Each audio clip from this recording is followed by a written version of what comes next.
today.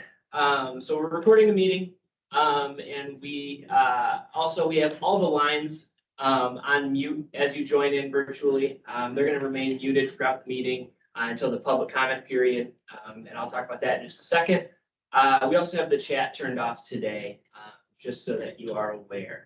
As I mentioned, we will have a public comment period. I'll bring this slide back up for the folks on the phone, but you can raise your hand in Teams. And we will call on you and allow you to unmute yourself, or you can press *5 if you're dialing in. I didn't see anybody dialing just by phone, but just in case that is the case, I will, like I said, I'll remind you when we get to this point. So with that, I'm going to hand it over to Kevin. You can introduce yourself and your role here today. Sure. Thanks, Mike. My name is Kevin Shravs, and I work in the Remediation and Redevelopment Division of Eagle.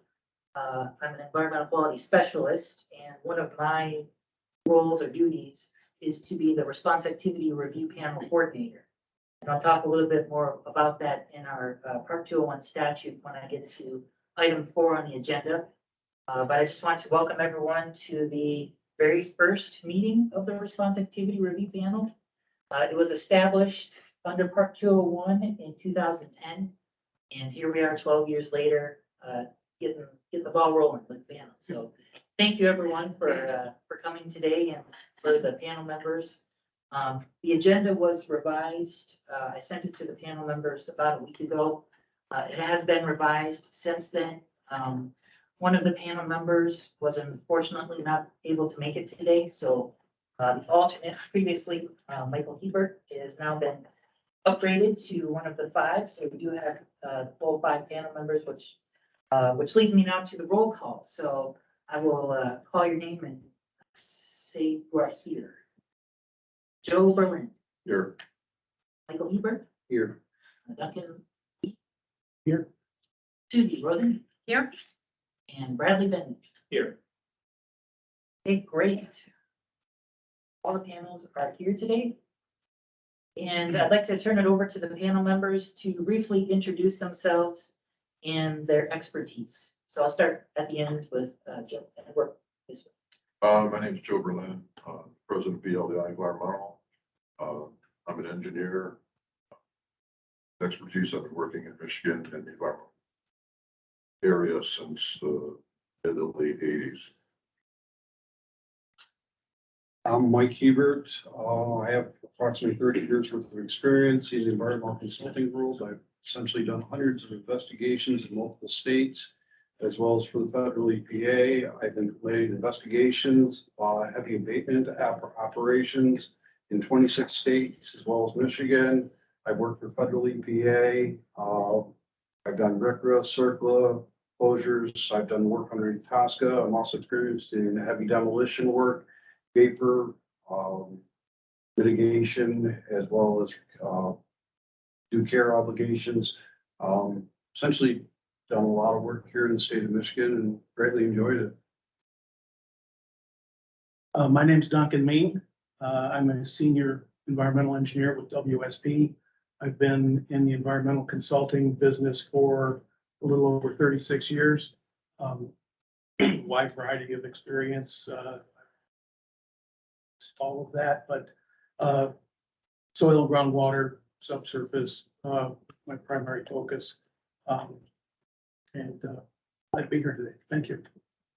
My name is Susie Rosen. I'm a geologist and hydrogeologist with Partner Engineering and Science. I manage our National Environmental Solutions Group, which focuses on assessment and cleanup, remediation, and mitigation of contaminants.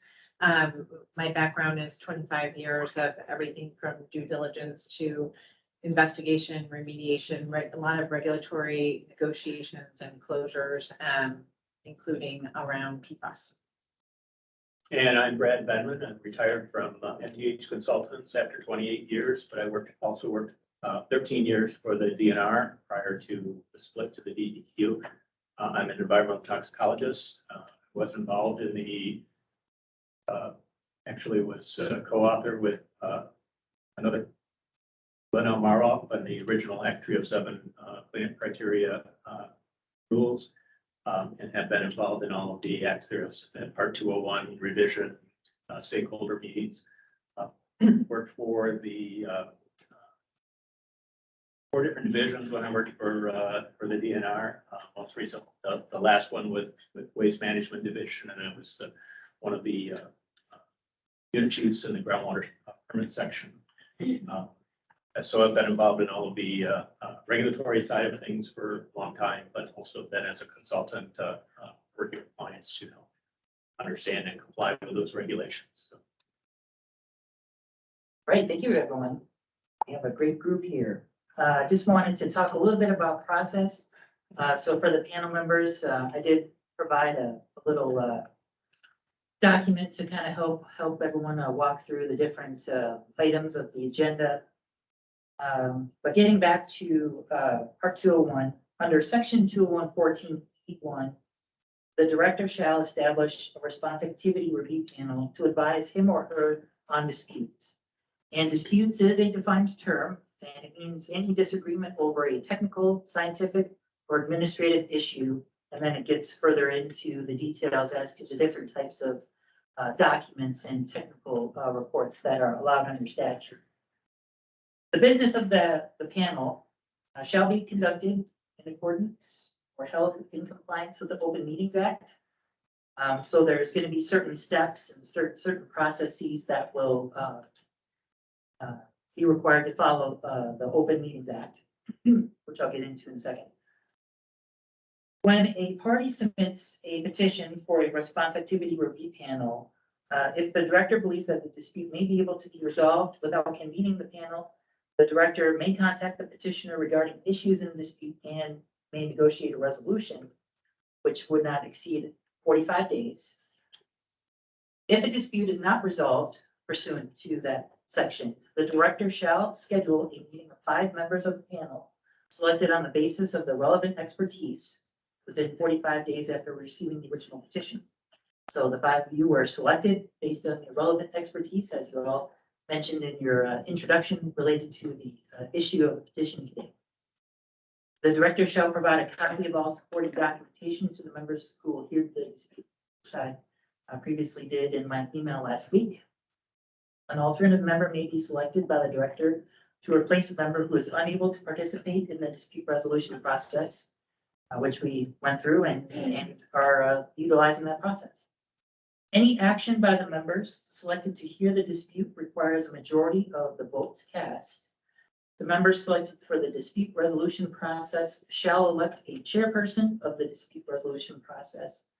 At the meeting scheduled to hear the dispute, representatives of the petitioner and the department must be afforded an opportunity to present their positions to the panel. So the agenda is set up similarly to the text that I just read from part 201. Upcoming, we will have a chair designation step. So one of you members will be either volunteered or nominated to be the chair, and it'll go through the motion process in accordance with Robert's Rules of Order. So a motion, second the motion, voting process. And then after that, the chair for the meeting will run most of the meeting items forthcoming. So approval of the agenda, and then introduce the petitioner to present the petition. And I've set aside 20 minutes for each party to present their items. And then Eagle staff will present their response. And then in accordance with the Open Meetings Act, there will be an opportunity for public comment. I've indicated, some best practice might be to set up a rule to impose individual time limits for folks to be such as 3 minutes. So that way it doesn't carry on too long. And then importantly, after that happens, there will be an opportunity for questions and deliberation from the panel members to ask questions of the petitioner and the department. And because this is in accordance with the Open Meetings Act, the panel will be making their recommendation, which can be to adopt, modify, reverse, in whole or in part, the department's decision. And so that can be laid out as a motion and then voted on. And then, so that'll be kind of like what is the main recommendation of the panel. From there, the panel will have 45 days to actually write out all of their supporting conclusions for that recommendation. That will then be presented to the Eagle director, who will have approximately 60 days to either accept or reject that recommendation. If the panel does not make a recommendation to the director, the department's decision will be the final agency decision. And then there's an opportunity for judicial review after that, depending on where this goes, but we don't need to get into those details. Kevin, is it okay to ask questions at this stage? Yes, I have a question on the making a decision part. Is that something that the panel is obligated to do during this session? yes. Okay. Perfect. Is there any other questions?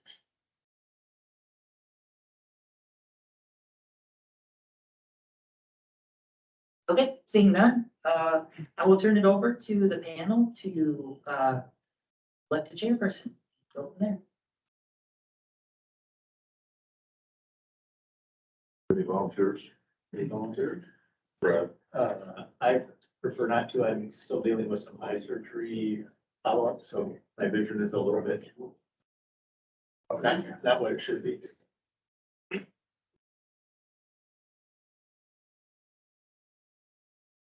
I'm gonna tell you, if I'm gonna hear you guys, you have to speak up. I could go either way. I'm perfectly happy for somebody else to do it.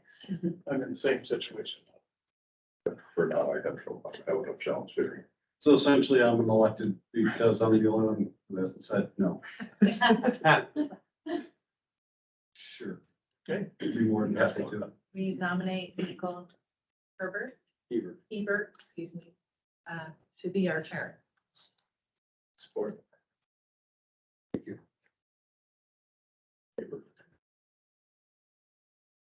Thank you, Michael. Yes, Mike. You're more than welcome. First of all, I'd like to thank everyone for coming today and basically having the opportunity to present. We're looking forward to everyone's opinions and everyone's decisions, one way or the other, how they're basically going to roll. All right.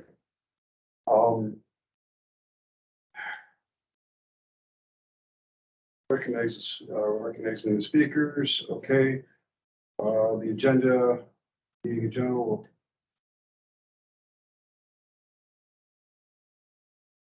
Motion. I make a motion for approval of the agenda. I agree. I'll second that. Let's proceed. Commissioners, would you like to present your discussions and your decisions? Or, Sure, I think some quick introductions, if that's okay. sure, absolutely. Feel free. Mike, why don't you? Sure, my name's Mike Womack, City Manager of Cedar Springs. Nice to meet you, sir. My name is Tim Patterson. I'm a senior geologist with Fishbeck. I've been there for 33 years.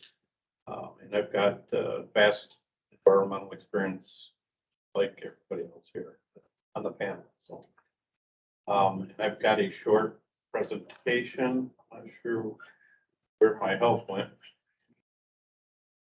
I do have some time cards too, just to help if you want to look, just to help keep us. Yeah. 20 minutes. I was gonna say, for Yeah. the agenda, please limit yourself. to Yeah, 20 minutes, please. I've set it up so it's gonna be pretty short, brief synopsis and our arguments here.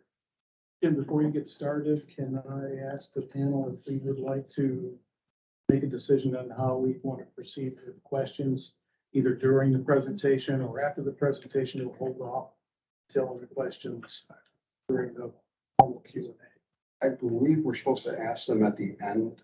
I after think each- it gave each you, group. it said we could do it either way, the Well, options that actually- you just mapped out. Personal opinion, if someone has a question while he's presenting, I mean, as long as. As long as I stay within the 20 minutes, that's all I'm trying to do Actually, we're here. taking. So, Is the, I don't know if this is for Kevin, is our questions to the presenter supposed to be included within the 20 minutes, or do they have 20 minutes to present? The goal was 20 minutes to present, so that way when the question and answer period occurs, it's not necessarily tied to a certain, timeframe deadline. Okay, So that's a little so bit more of an open discussion. considering that, perhaps we hold them to the end so that they're not. True.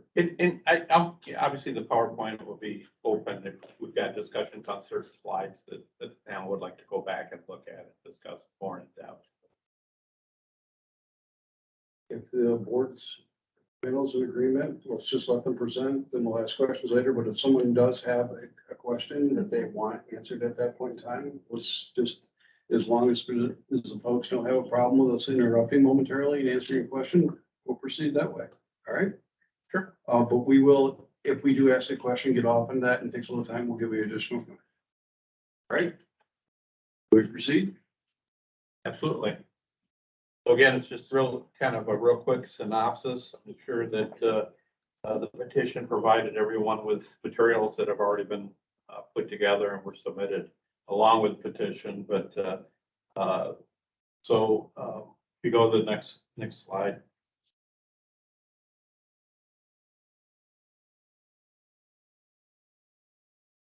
Anyway, the dispute consists of the city's disagreement with Eagle's determination the city has not submitted sufficient information to Eagle to demonstrate delineation of the nature and extent of PFAS under Part 201 and groundwater in the vicinity of the former city wastewater lagoon site.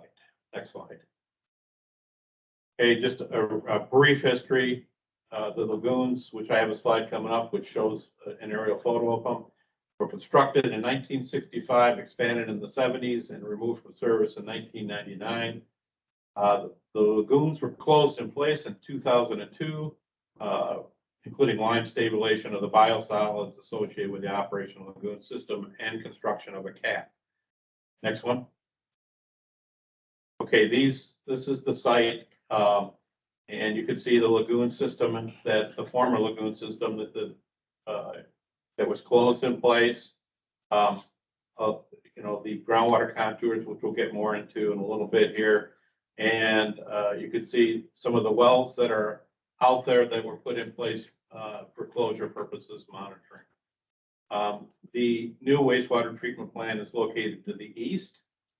It was established, shortly during the closure of, or after the closure of these.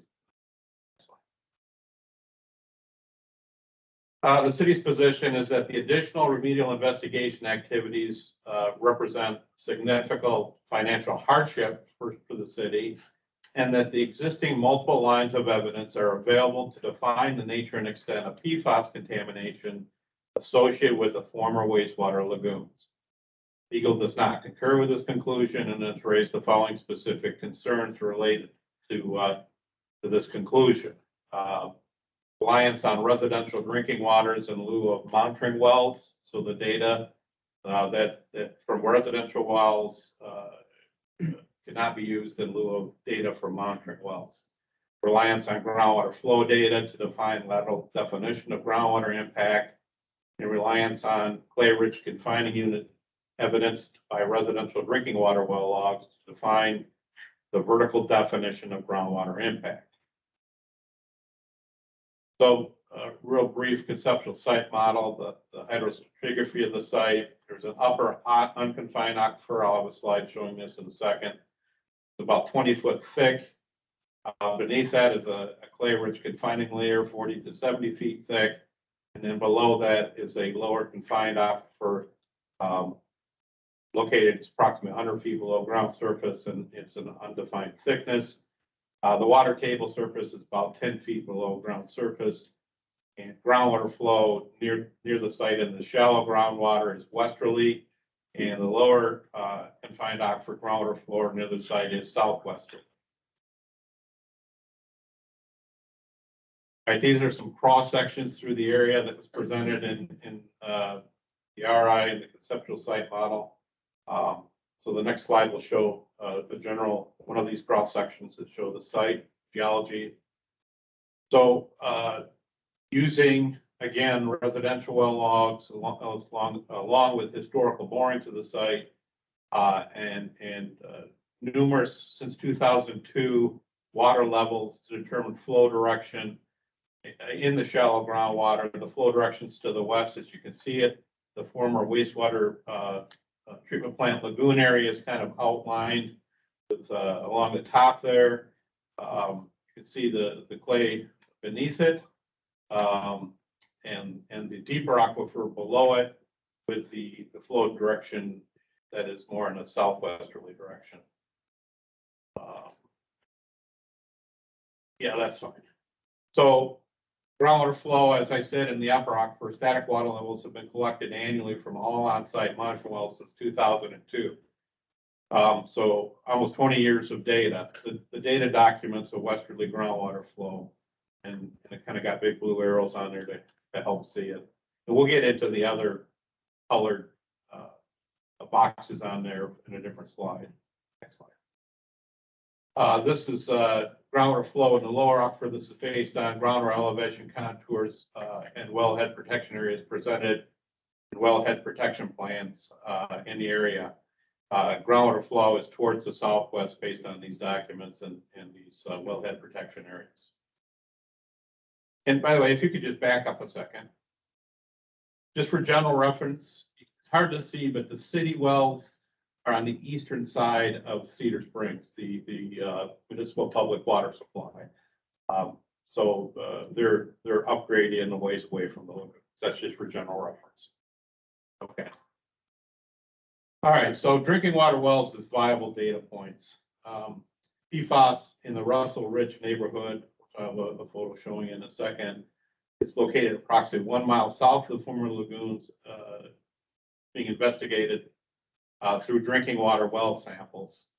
The city has sampled 14 drinking water wells located on the west-southwest side of the site. They're adjacent west-southwest of the former lagoons. 13 of the 14 sampled drinking water wells did not exceed any Part 2.1 drinking water criteria for PFAS. One location had a minor exceedance of PFOA from a well installed in the shallow aquifer. I believe it was 9 to 13 parts PFOA. That well since it has a filter. The city has provided a filter for that house. 11 of these locations have been documented through the well logs that indicate these wells are installed in the lower confined aquifer. And based on preponderance of PFAS samples obtained from these drinking water wells and the reliance on this data in Russell Ridge neighborhood, the city believes that when considering collectively, these samples are viable for delineation. Next slide.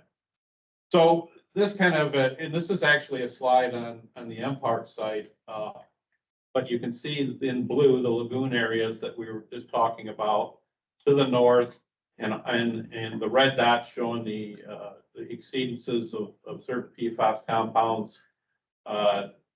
Again, about a mile south of the lagoon area, and you know, I believe the Eagle has sampled probably more wells than what's shown on here, but you can see that they've done a lot of drinking water sample in the areas to evaluate exposure risk with those concentrations. Next slide. And again, I just included this as also a slide on the MPark site. It includes elevations for wells at Russell Ridge. You can see that that area with the red dots, and those wells are actually set, I believe, you know, roughly 100 feet, 150 feet below ground surface, and in relation to, again, lagoons up there. And there's some topographic features outlined on here too. Next slide. Okay, so going back to the shallow groundwater impact, we know that there is impact on the site there based on the sampling that's been conducted on monitoring wells, and there's 1 or 2 very shallow wells set at 30 feet that of course have been impacted by PFOA and PFOS. It's very hard to see. I can't even, my eyesight's not what it's used to be. I can't even see the actual concentrations, but color coded, that's what the orange boxes are. Those are exceedances from monitoring wells, and I believe there's 2 residential wells. The yellow are samples collected either from the city or from the state. Those are concentrations of PFAS that have been detected but are below Part 201 drinking water or groundwater criteria for drinking water. Again, you can see the historical flow direction to the west, and you can see the kind of the red outline of the estimated extent of that impact to the shallow aquifer. Next slide. These are samples collected from residential wells in the deep aquifer. The green are wells, again, that were sampled by the city that did not have PFAS concentrations. The yellow are wells that were sampled by the state that I believe those are shallow wells still. But they're included on this slide, but they show that it's not detected in that area. But you could see that of all the deeper wells sampled on the west southwest side of the site, there was no detection of PFAS. Next slide. So the lateral definition of PFAS impact and significant data has been obtained to substantiate the westerly flow of groundwater in the upper aquifer. The eastern extent is defined by the lack of PFAS exceedances of upgradient wells. The western extent is defined by Cedar Creek, which serves as a groundwater discharge location for the upper unconfined aquifer. We've got well clusters and staff gauges installed in that creek, so we can see that the discharge is to the creek. The southern extent is defined by Eagle's drinking water well sampling performed along 16-mile road, which defined the extent of PFAS exceeding applicable Part 201 criteria. That was from the initial figure showing the shallow groundwater. And so the city's position is that these data, when considered together, are sufficient to define the lateral extent of the PFAS plume in the upper aquifer. And additional investigation to the north is unwarranted based on the 20 years of monitoring flow direction is to the west. Next slide. Vertical delineation. Residential well logs have documented a preponderance of clay-rich strata from approximately 40 to 70 feet below ground surface. Groundwater samples obtained, as we discussed, from nearby drinking water supply wells located west-southwest of the site. And screening the lower confined aquifers are not impacted with PFAS. Although detailed geological descriptions of the clay-rich confining unit are unavailable, in other words, rely on a lot of residential well logs, so there's typically not a geologist involved with that. So they're not detailed descriptions, but the above lines of evidence suggest that PFAS has not migrated vertically downward through the confining unit into the underlying aquifer. And in conclusion, the final, to reiterate the financial hardships, pursue additional remedial investigation activities, present a large burden to the city. We already have multiple lines of evidence suggest that the horizontal and vertical extents of PFAS impacts to groundwater have been defined.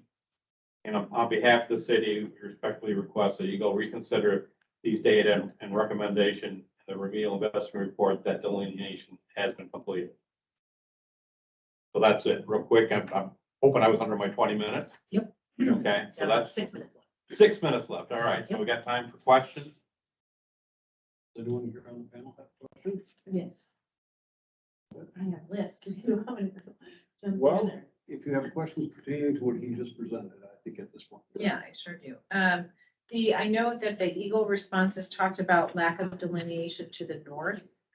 Can you speak to that? Yes, there is no monitoring well to the north. It's a heavily wooded area up there, but overall, the flow direction is to the west. And so we're arguing that just based on the groundwater flow, we would not expect a flow to the north where it would have impacted that heavily wooded area. Do you mind, could you pull up a picture and just show the areas that they're asking for that? And Mike just brought the point, it's almost entirely municipal water supplied to the north. Yeah, go back to the slide that shows. And keep going back. No, went too far, I guess. Go back down. Down. Yeah, this, I believe this, no, even go down, there's another blow up with this. Down further. one more. There we go, there we go. I believe it's the slide that it would provide you with the information you're looking for. Okay, so where are they asking for the delineation to occur? So the red dashed line is kind of your extent of. Yes, where we have no monitoring wells to the north. And you can see the wooded area up in that area where there really, you know, is no monitoring wells up there. There's a blue dot, but that doesn't exist anymore. There's been numerous studies on this site throughout the closing process over the last quite a few years, 20, 30 years. And that's where that well was originally located. It's no longer there. But that's the area that has not been, we do not have a data point in the shallow aquifer from a monitoring well, but we have flow direction that does not indicate that there will be a northern flow in that direction. How much time do we have left, Kevin? 4 minutes. Right, let's see, you have 20 years of groundwater flow data. Who's been collecting that? The city has been? Fishbeck in the city, yes. Fishbeck in this for 20 years. And so Absolutely. when were those wells, and this is all from. When the monitoring lagoon was wells closed, and and residential so, wells? what's that? I'm sorry, the monitoring wells and residential wells? Monitoring wells. There's Okay. numerous monitoring wells installed during the lagoon closure process. And we do annual monitoring out there for iron and manganese and so that's why there's been static water levels collected over that period of time, documented that way. And it's always been towards the west? It's always been the same direction. I got a question. It seems in your conceptual site model that this clay-rich aquitard is really critical to your argument. Is that correct? It is, yes. And so when you look at the well records from those drinking water wells, when you interpret those, are you looking at the differences in how they were logged versus, you know, basically as I call them, Lumford versus splitters? If you look at the well records from Eagle. Yes, absolutely. So did you note the difference in the way that they were logged? How'd you accomplish that or intake that into your well list? Yeah. Yeah, we looked at, you know, was this clay layer consistent? And, you know, as you know, a driller will log at sand, clay, sand, ground. But areas that were logged as clay, we included in our cross sections. Anything that indicated thinning or thickening was included in the cross sections. Reports that we provided for conceptual science. So you're basically arguing is that essentially this is competent all the way through over the, you know, 5 to 40 feet that you're reporting. Yes. I mean, there are areas where it is thinner. You know, to the north and to the east, it thins out. This area, as you actually locate some of the geology to the south that was documented by the state at Russell Ridge, it doesn't show this thick sequence. So you can see that it's kind of an isolated sequence of clay in this area.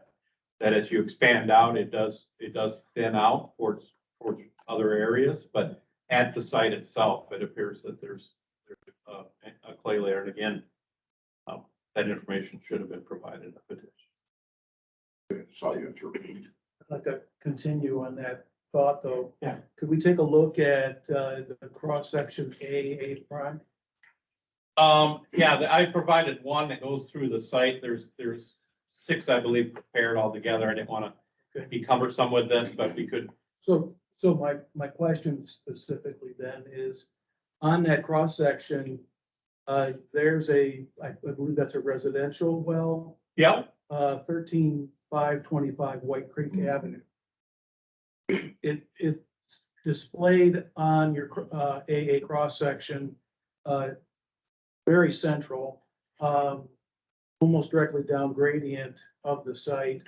And it's not showing any of that clay layer. And you know, I know what you're talking about. We sampled that well. That well is installed in the deep aquifer. And again, yeah, I mean, this is not logged by a geologist. That was a point of concern. We sampled that exact well and it was non-detectable. But you didn't go back to verify. We didn't put any, Lithology there. no, that's the point of contention here is installing these deep wells, which cost several $100,000. We have enough data to support this. And that was one of my other questions you brought up in different communications, the financial hardship. Well, that is a big part of this. I was curious if you'd actually done a cost estimate to implement what Eagle has requested. Yes, I mean, we've looked at, we actually have a work plan to complete work out there. And it involves putting in well clusters to the north and to the south around 16 Mile. Determining, with 3 well clusters, more information, and then putting in a vertical profile boring in the location that appears to be downgradient based on the groundwater flow on those. And the cost of that is north of $200,000. In your report saying that no further investigation is necessary. That is our, what we're So concluding. now you're saying that you want to add. No, the Eagle wants to add more work. Eagle wants to. Our dispute is that we've provided enough evidence that we don't need to do this addition. The city doesn't need to do this additional investigation. Let's keep on the time schedule. Let's bring these questions up to when we get to the end. Let's give the Eagle an opportunity here to present their decision and their decisions on this time. And unless you guys want me to stop, I think we need to present in percent. So keep on the topic percent of the agenda. All right. Folks, we would like to present yourselves and also present your case. Oh, okay, I guess we'll introduce ourselves. My name is Eric Chatterson. My background's in hydrogeology and groundwater modeling. I've done remedial investigations now for managed remedial investigations for probably 25 years. I started out several years in private consulting. And I also worked for the EPA doing remedial investigations at circular record sites. And the last, I think, 18 years, I've been at the state managing 201 remedial investigations. So I guess that's about it. Hi, I'm Sydney Rahala. I'm a geologist. I work in the emerging pollutant section in the Water Resources Division with Eagle. I work on this site alongside with Eric. My background's also in hydrogeology. And I've been with Eagle for about 5 years now, and I work on a number of PFAS sites across the state. All right, so we will go ahead and get started. Yeah, if you could keep doing it, that'd be great. So today we want to just touch on the PFAS criteria briefly, the site history, the PFAS sampling history, the City of Cedar Springs petition, the technical disputes and Eagle's response, as well as the path forward. So this table here on the right-hand side of that slide, that is showing you the groundwater protection criteria that the state of Michigan currently has for 7 types of PFAS under Part 201. The 2 to note in particular is PFOA, which is at 8 parts per trillion, and then PFOS, which is at 16 parts per trillion. Next slide. So the city has already provided a bit of history on the site, so we'll just kind of move through this quickly. But the city of Cedar Springs operated a 45-acre wastewater lagoon system from 1965 until 1999. That lagoon system is shown there on the north end of the figure there by the red star. Historic investigations at that lagoon site were conducted in the 1970s, and it did show soil and groundwater impact from the wastewater discharge there. Wastewater was being discharged to the groundwater under a Part 22 groundwater discharge permit. The site was officially listed as a site of contamination in 1985 under Act 307. The lagoons were then later closed in place. We have them in 1999. I know the city mentioned that they were formerly closed in 2002 there. As they mentioned, the solids residuals were given a designation of inertness, and they were left in place, mixed with agricultural lime and covered with clean soil and seed mix. Since 1999, wastewater has been directed to a new treatment system where they now discharge to drain fields that are to the south, represented by the red triangle there on the map. That discharge is also under a Part 22 groundwater discharge permit. The residents in this area are on private drinking water wells. They have mentioned the Russell Ridge subdivision, which is shown there on the map, and we will talk about that in the next couple slides. So how PFAS kind of came to be discovered at the former Lagoon site. In 2017, 16 residents in the Russell Ridge subdivision independently sampled their own drinking water wells for PFAS. That was being done out of concern due to PFAS contamination that was being found in North Kent County at that time associated with the Wolverine Worldwide Tannery Disposal Operation. Those independent results, the highest at the time was about 18.2 parts per trillion for PFOA, which is above the groundwater protection criteria.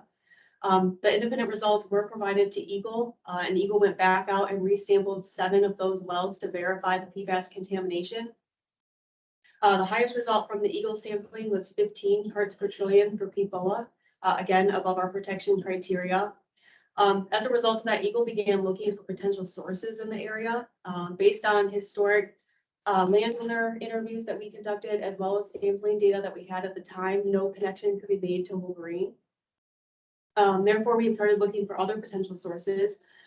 Eagle determined that the city of Cedar Springs historic lagoon site and their current discharge fields were a potential source, and therefore we requested that the city sample those 2 areas for PFAS.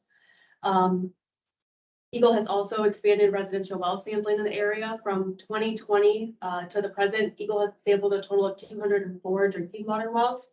The highest result was 22 parts per trillion for PFOA. The map there is showing you those locations of those 204 wells. They're represented by the circles. The green are where the wells have been non-detect for PFAS.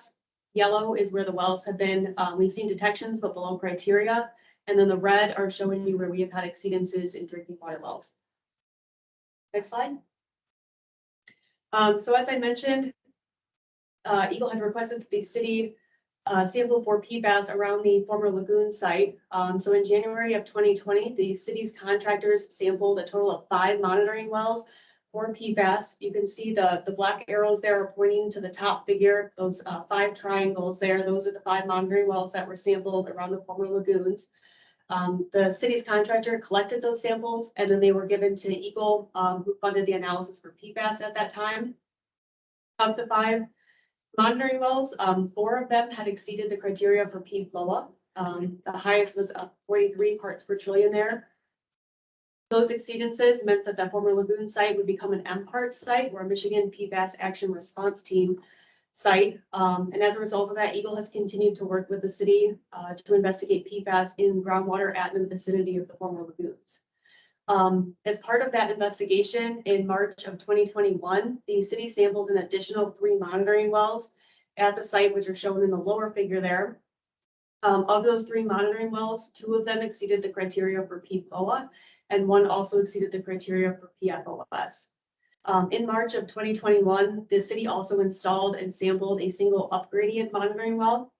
To date, that is the only monitoring well that has been installed for the intent of the PFAS investigation. The other sampled monitoring wells are existing. They're part of an existing monitoring well network of 24 wells that were installed into the Part 22 groundwater discharge permit associated with the former lagoon site. Of the 24 existing wells, 8 of them have been sampled for PFAS at this time. All 8 of those wells are shallower than 40 feet below ground surface. Next slide.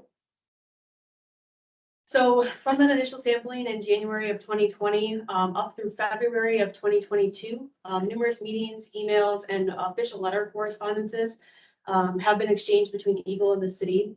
This dates back to October 2nd of 2020, when Eagle issued the first violation notice to the city. This violation notice notified the city that the former lagoon site is a facility as defined by Part 201 and requested a remedial investigation and feasibility study work plan under Part 201. The city submitted that initial work plan on November 16th, 2020. That work plan was disapproved due to the inability to define nature and extent of PFAS in groundwater. The city then submitted a revised we'll call it an RIFS work plan, that was submitted on February 15th, after an extension had been granted to the city. That revised RIFS work plan was also disapproved due to the inability to define nature and extent of PFAS. After another 2 extensions had been granted to the city then submitted an RI, or remedial investigation report. That report was submitted on September 2nd, 2021, and that report is the topic of this petition today. That report was disapproved in a November 22nd, 2021 second violation notice that was issued to the city, again, due to the inability to define nature and extent of PFAS. After that disapproval, Eagle and the city had multiple conversations about what requirements would be needed to move forward. The city agreed to prepare a supplemental remedial investigation work plan that was submitted to Eagle on January 3rd of 2022. Eagle has since approved that work plan that was approved on January 26th of this year. And Eagle views that work plan as our path forward. Eagle has been waiting on a start date for the drilling activities from the city. After approval of that work plan on the 26th of January of this year, Eagle received a petition for the response activity review panel on February 17th, 2022 for that September 2021 RI report. So the petition disagrees, next slide, please. The petition disagrees with WRD's determination that the city has not submitted sufficient information in that September 2021 RI report to demonstrate delineation of the nature and extent of PFAS in groundwater under Part 201 at and in the vicinity of the site. The following slides will discuss Eagle's response to the petition and our technical disputes. Slide. So under Part 201, there are several requirements for determining the nature and extent. Under Section 201.14.1a, the owner or operator of a property that has knowledge that that property is a facility shall determine the nature and extent of the release at the facility. As I mentioned, those violation notices that were issued to the city did notify them that the former lagoon site was a facility as defined by Part 201. Section 201.14.1h states that the department has the authority to request that the nature and extent of PFAS groundwater contamination associated with the site be appropriately investigated for the health, safety, and welfare of area residents. And as I mentioned, those area residents are depending on groundwater for drinking water. And then finally, sections 201.18 and 201.20 state that the department must conclude that a selection or implementation of response activity or remedial action proposed by a party is necessary and appropriate to protect the public health, safety, or welfare or the environment. So I will hand it over to Eric to talk about the Eagle's response. All right.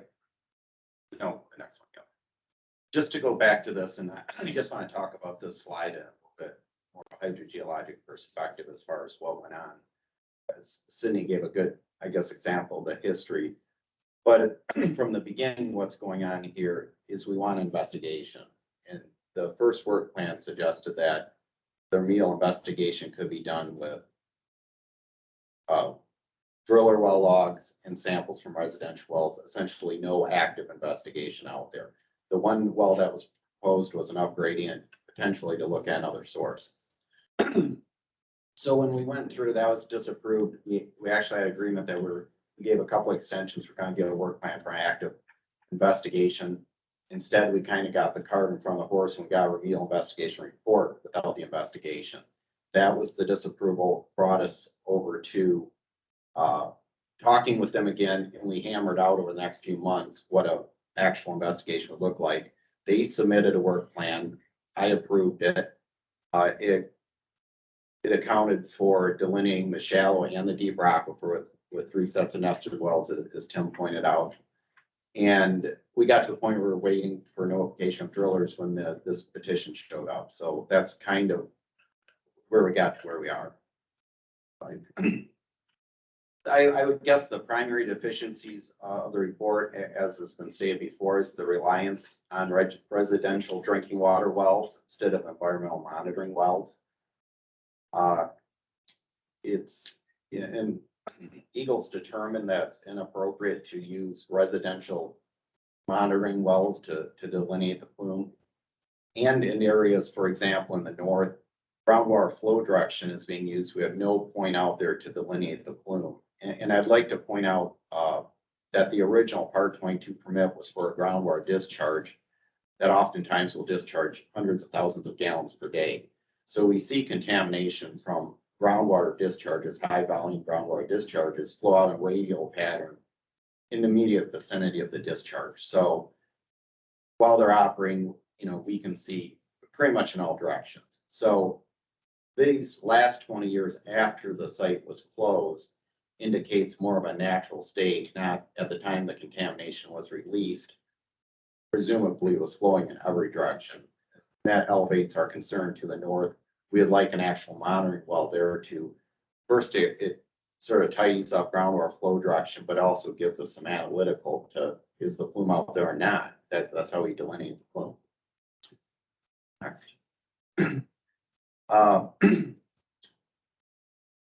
The second is the reliance on the limited groundwater flow data instead of actual sampling environmental monitoring wells.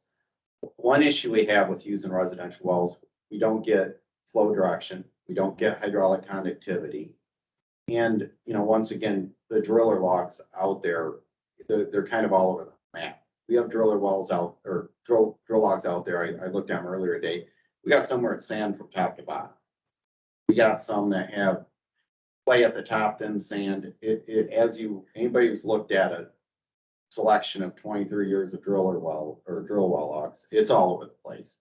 And we, as a practice, do not use drillers' well logs. Most of them are mud logs, so it's basically just churning mud on almost all of them.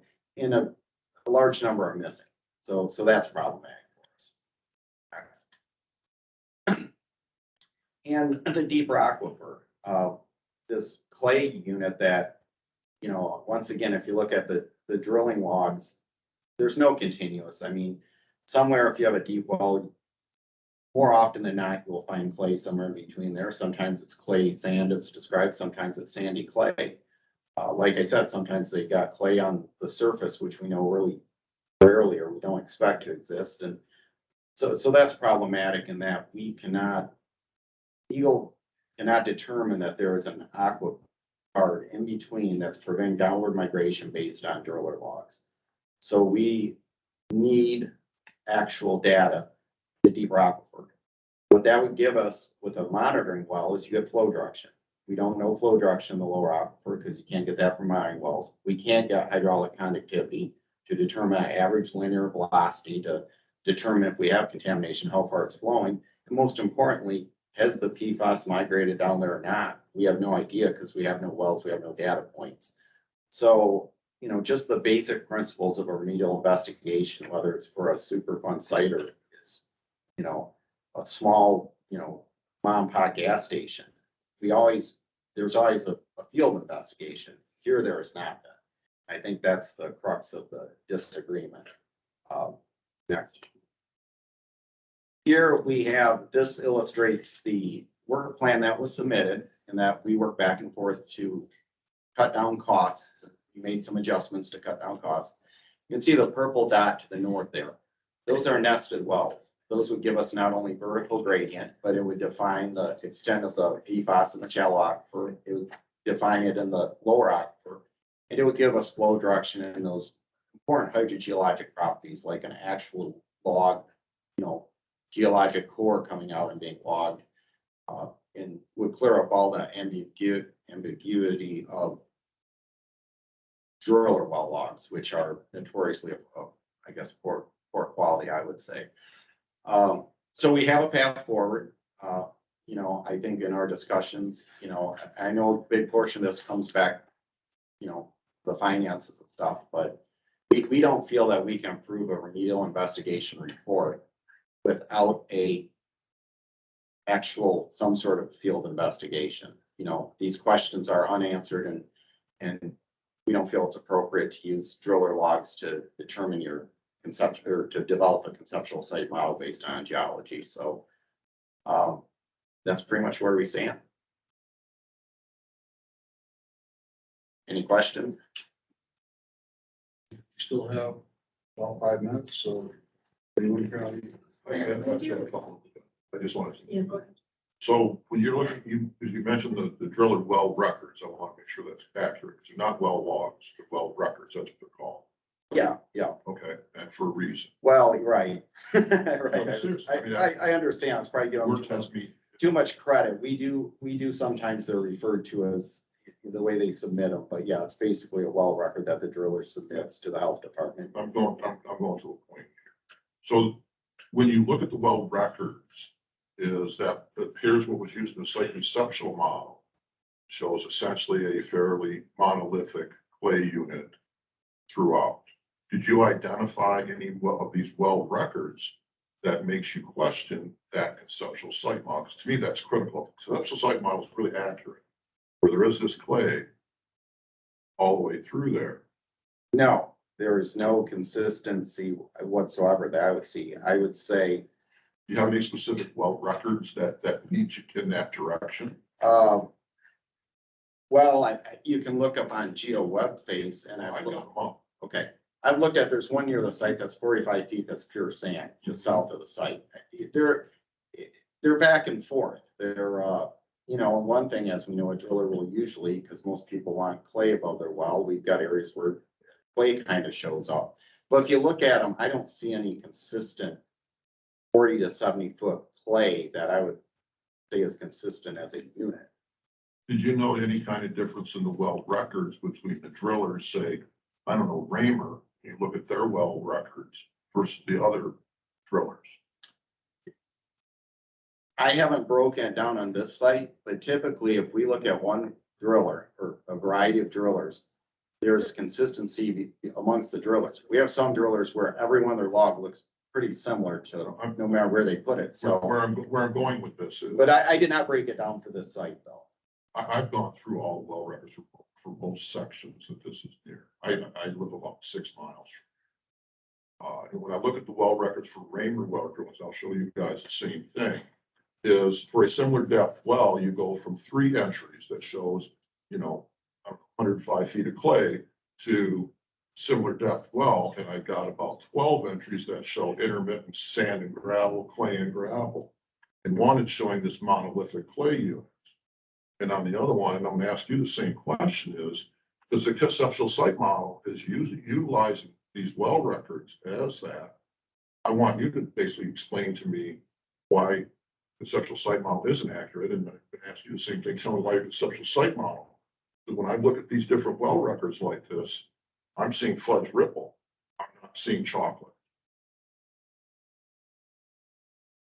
That's my conclusion. I'd like that explained to me.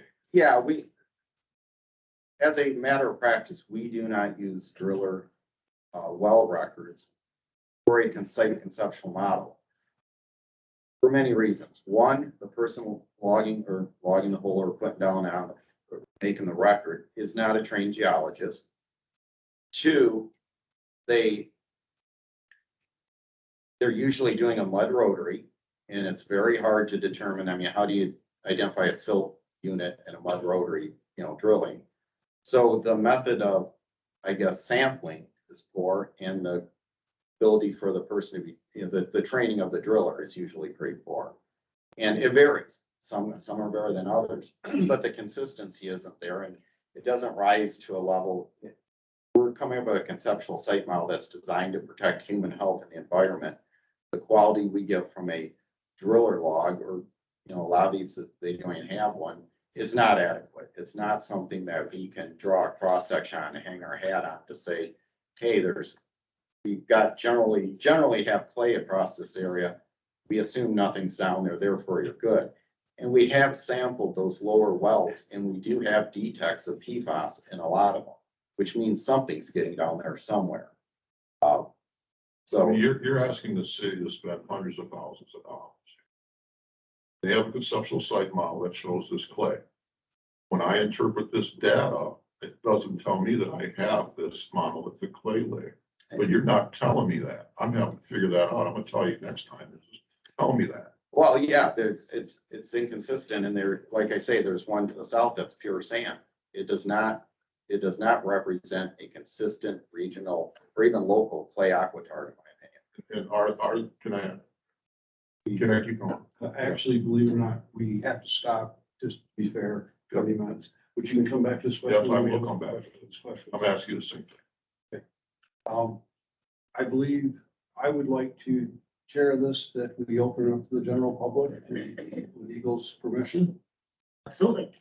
Mr. Mike Gurney will navigate the public comment period. Yeah, thank you. So, are there any, I know we had talked about it in the beginning of the, meeting here, if there were any sort of rules, time limits, any sort of other, things you wanted to throw out before we enter the public comment period, either to keep it short. I will say, you know, we don't want to limit it to a broadly, hey, we're going to limit public comment period to 30 minutes, because that could then impact someone who would be in line, but you can limit individual, public comments to a time period. So, before I open it up to public comment, I wanted to throw that out and just see if there were any response from the panel. I would like to limit it to 3 minutes. To Okay. basically to limit your questions, and I would like to see if we could limit the questions to the information that was presented by both parties at this point. Yeah, let me, see if I can get my housekeeping slides back up here.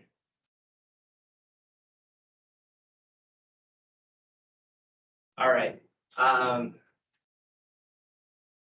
So again, this is for folks on the yeah, good. Okay. So we are now going to enter the public comment period. So as we heard, we're going to limit each public comment to 3 minutes. And I will kind of reiterate here that this is the public comment period is a time for folks to express their comments to the panel. This is not a time necessarily to ask questions of the panel. So the panel won't necessarily be responding to your comments here. So please make sure as you're addressing the panel that you're addressing the panel with comments and not questions that you expect answers for. So if there's anybody in the room who has a public comment, if you wouldn't mind, I know there were cards as you walked in. If you want to bring those to me, if you're able to come to the front of the room to be able to get closer to the microphone, please feel free. If there's anybody on the phone or on Teams that would like to make a public comment, please use the raise hand function, or if you're just dialing in, it's *5 on your phone, and we can allow you to unmute yourself.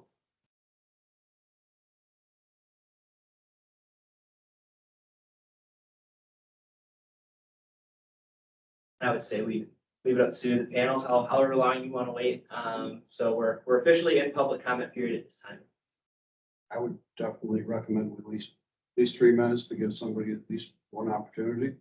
And if beyond that, we'll open to as many questions as we possibly get. Do you have an idea how many people are online? Participating? Yeah, it looks like, yeah.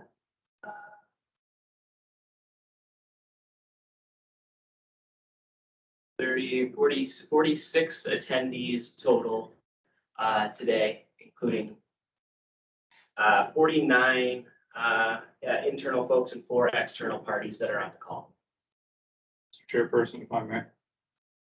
Normally in a meeting like this, the chairperson would call for public comment from those in the room to give them the specific opportunity to raise their hands and approach. And then I assume Mr. Schrems is leading the actual online portion of that. I don't know how he expects people to identify themselves for public comment. It might be appropriate for you, as chairperson, or Mr. Schrems as the person leading that, to make that specific call for a comment. Thank you, sir. Is anyone here who's with us who would like to add public questions, comments at this point in time? Please put it on record that we have no response from our general group. Is there anyone online or by phone who would basically like to add comment or questions at this time? If you would, please raise your hand. I believe you can do it electronically. Yep.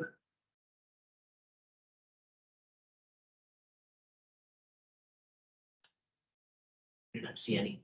Okay. Yep. Then with Eagle's permission and with petitioners, I'd like to basically close the public comment questions at this point in time. We have no questions. Let's proceed.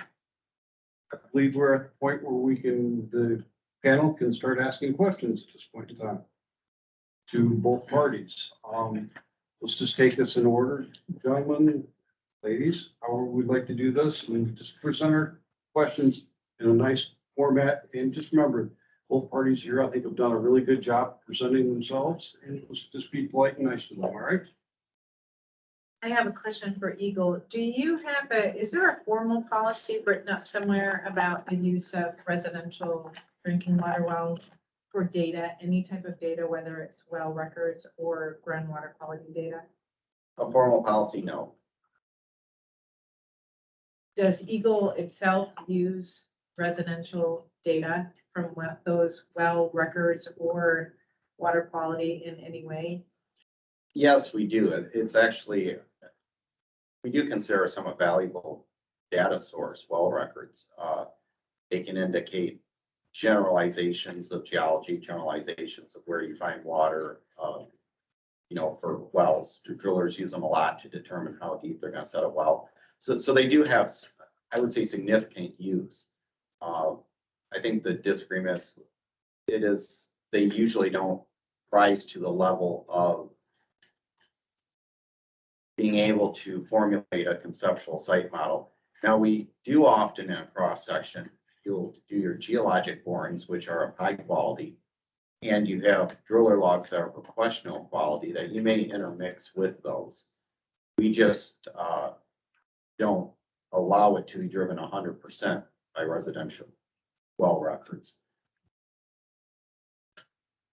And I wanted to confirm, whoever would do this, about the information that we do have on the deeper groundwater zone. So you have some groundwater data from this below this apparent, and that indicates you have detections that are in exceedance. Most all of that red to the south is in the deep zone. Could we see a figure of that again, showing the available data in the deep groundwater? Yeah, we have. On that point, my notes reflect that we have no actual monitoring wells in the deeper aquifer. Was that accurate? Or we just have Yes, that residential is- wells in the deeper aquifer? That was one of our biggest areas of disagreement. We have no no monitoring wells in the deeper aquifer whatsoever. So Okay, we- so it's all from the residential Yes, wells, and on those data points, the specific ones that had exceedance, has the exercise been gone through where you're tying those into what do those specific well records look like? Like if you have this yeah, 30-foot clay unit, but you've got exceedances in the deeper groundwater, what's the explanation for that? based on the well records, there's no consistent, in my opinion, there's no consistent clay unit, whether it be 20, 30, 40 feet across the entire site.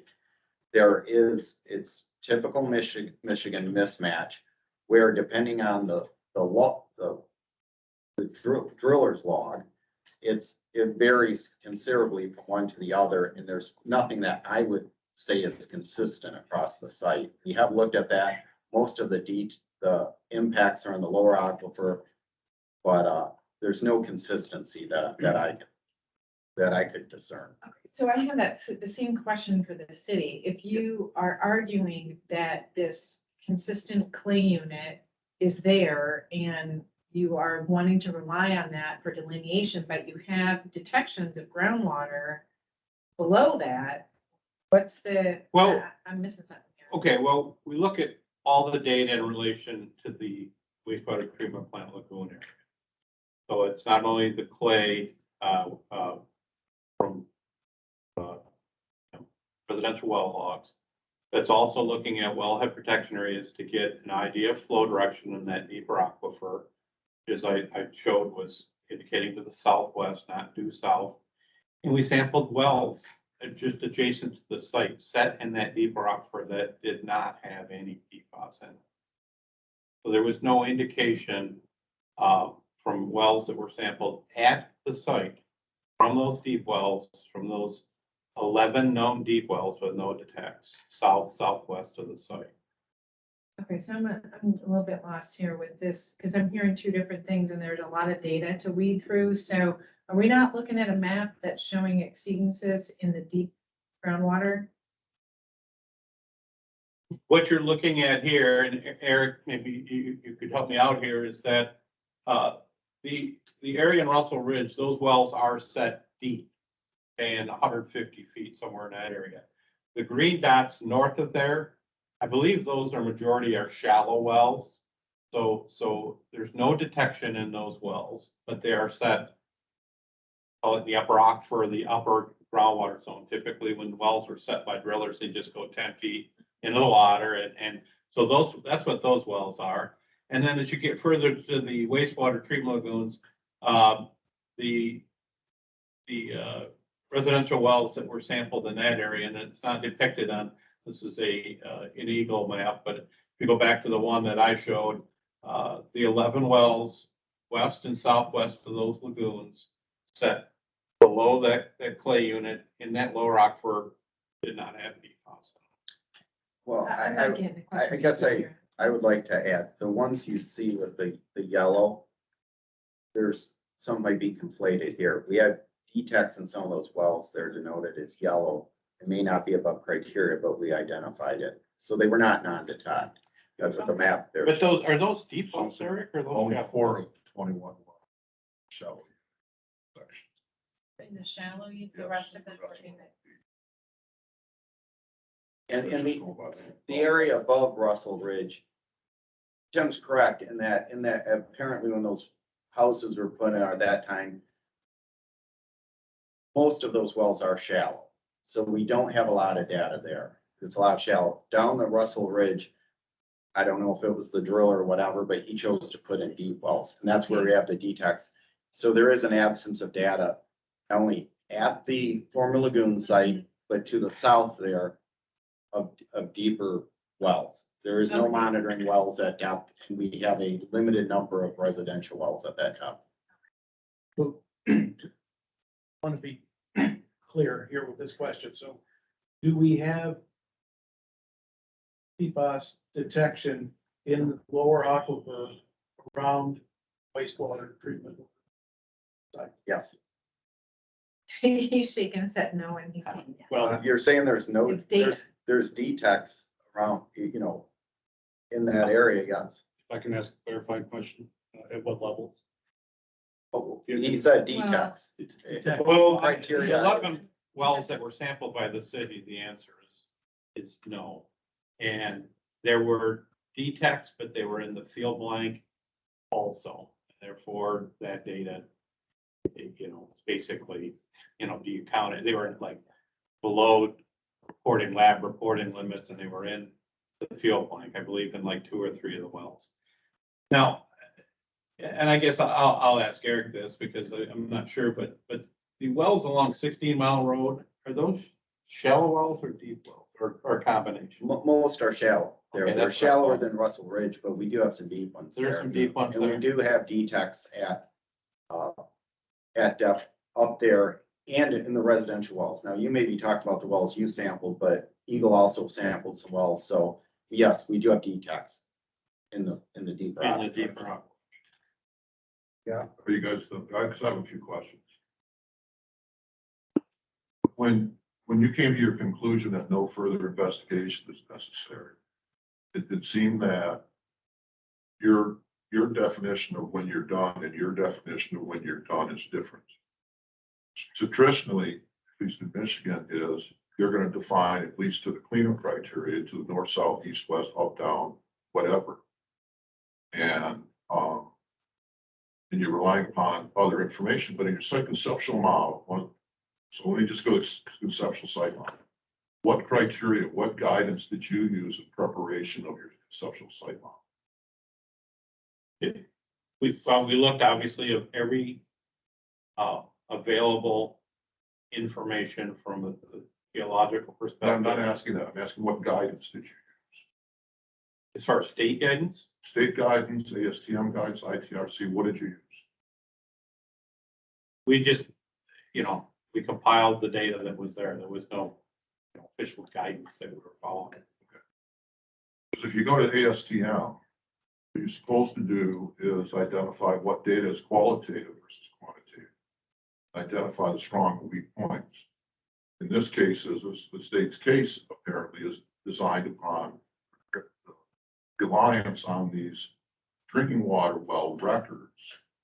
And I'm not, in my mind, you really need to convince me that, you know, what the limitations are, and be honest about it, and tell us why you really think that that's a competent unit. Because when I look at the well records, I'm seeing in certain records, especially the ones by Raymer, within this zone, in this area, is I've got sand, clay, where the other record indicates entire clay. And I want to give you that opportunity to explain that in your conceptual model.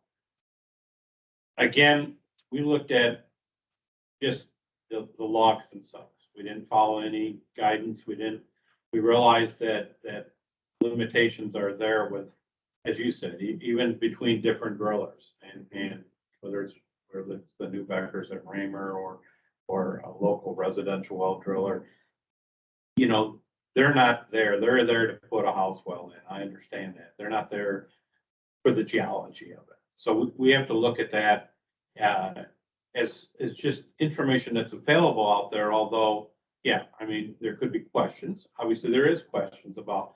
So then we look at, okay, these samples collected below that. Is there an indication that PFAS has migrated below that clay? And the wells, the city sample, there is no indication.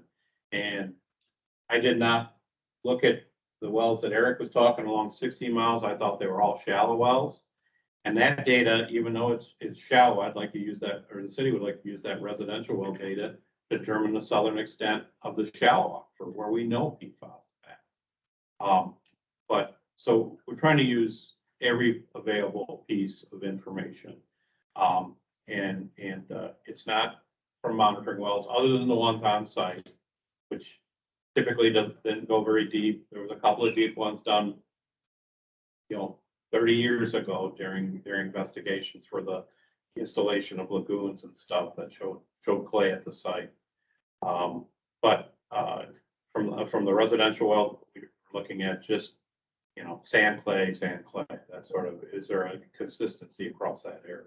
So in your RI report, where you say that nothing else is necessary, and it's traditional conceptual site model, you know, using the ASTM standard, is what you're telling me is you did not look at this qualitative data and discuss it in the report.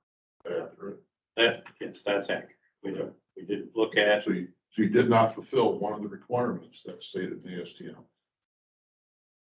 I would have to say that's correct. We looked strictly at available geological information, not, you know. Because at the end of this, it seems to me is that we want to have some standard to measure this by. That the state doesn't have guidance on everything. Different states have different things. On this, Michigan relies upon ASTM. And that's what most consultants rely upon. And so I would like to help identify those gaps so you're not doing more than what is really necessary to actually develop an accurate conceptual site model. And so right now we have one point, which is just the subjective nature, the qualitative nature of the well records. You did not discuss and then explain to us, you're not explaining to me now, why we really should be able to rely upon that data. We're trying to save the city money, but traditionally is we put in a whole load of well clusters and see what the heck we found. Yeah, we're putting in 3, none of them at the site. Was that question for Eagle, was that made, did you request that they do their conceptual site model in accordance with the ASTM? No, that's not usually a request we make. There's usually I think there's a understood definition of nature and extent and things like hydrogeologic properties, such as we want to know, is there contaminant down in the lower aquifer, because we do have it at site in the residential well. And we need to know flow direction. And we want, even though we would take the body of data available, and even well records, we still want some actual geologic borings of continuous sampling to get a handle for what's going on and actually, you know, so that's kind of the standard. And we did work with them. I mean, at a site this size where we have significant residential impacts, you know, to agree for financial reason, you know, for as much as we could, to only put in 3 well nests and then a 4th one once we've determined flow direction. we were originally gonna BAS 3 or all 4. And in conversations with the consultant, I agreed that I think it was gonna save them $30,000 to do it this way. You know, but we just got to a point where we can only minimize the investigation down so far, and at that time, it's putting, you know, human health and the environment at risk, and there was nothing we could do, and that was the point of them pass. The wells that are in the deeper groundwater that have the detections of PFAS in them, do you, on the installation part, were those just put in like blow and go? Was there any type of conductor casing that was installed, or? No, they were not put into Part 201 standards, which is a requirement if we would have known this was a 201 site. So they were put in with standard practices across the state of Michigan per 127 well code probably, but not any special consideration for the contamination. Right. And as with the quality of the logs or the well records, drillers vary greatly on their, you know, properly grouting, properly, we can only assume, but yeah, there was no special requirements put on these wells when the permits were issued. You know, that I'm aware of.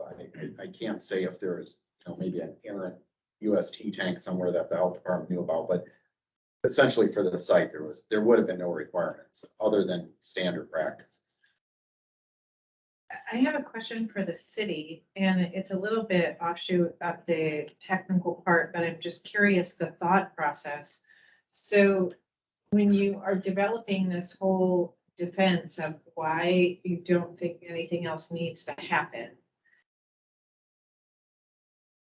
do you want to know if there's a possibility that there's contamination in this deep groundwater source that's potentially impacting your entire community?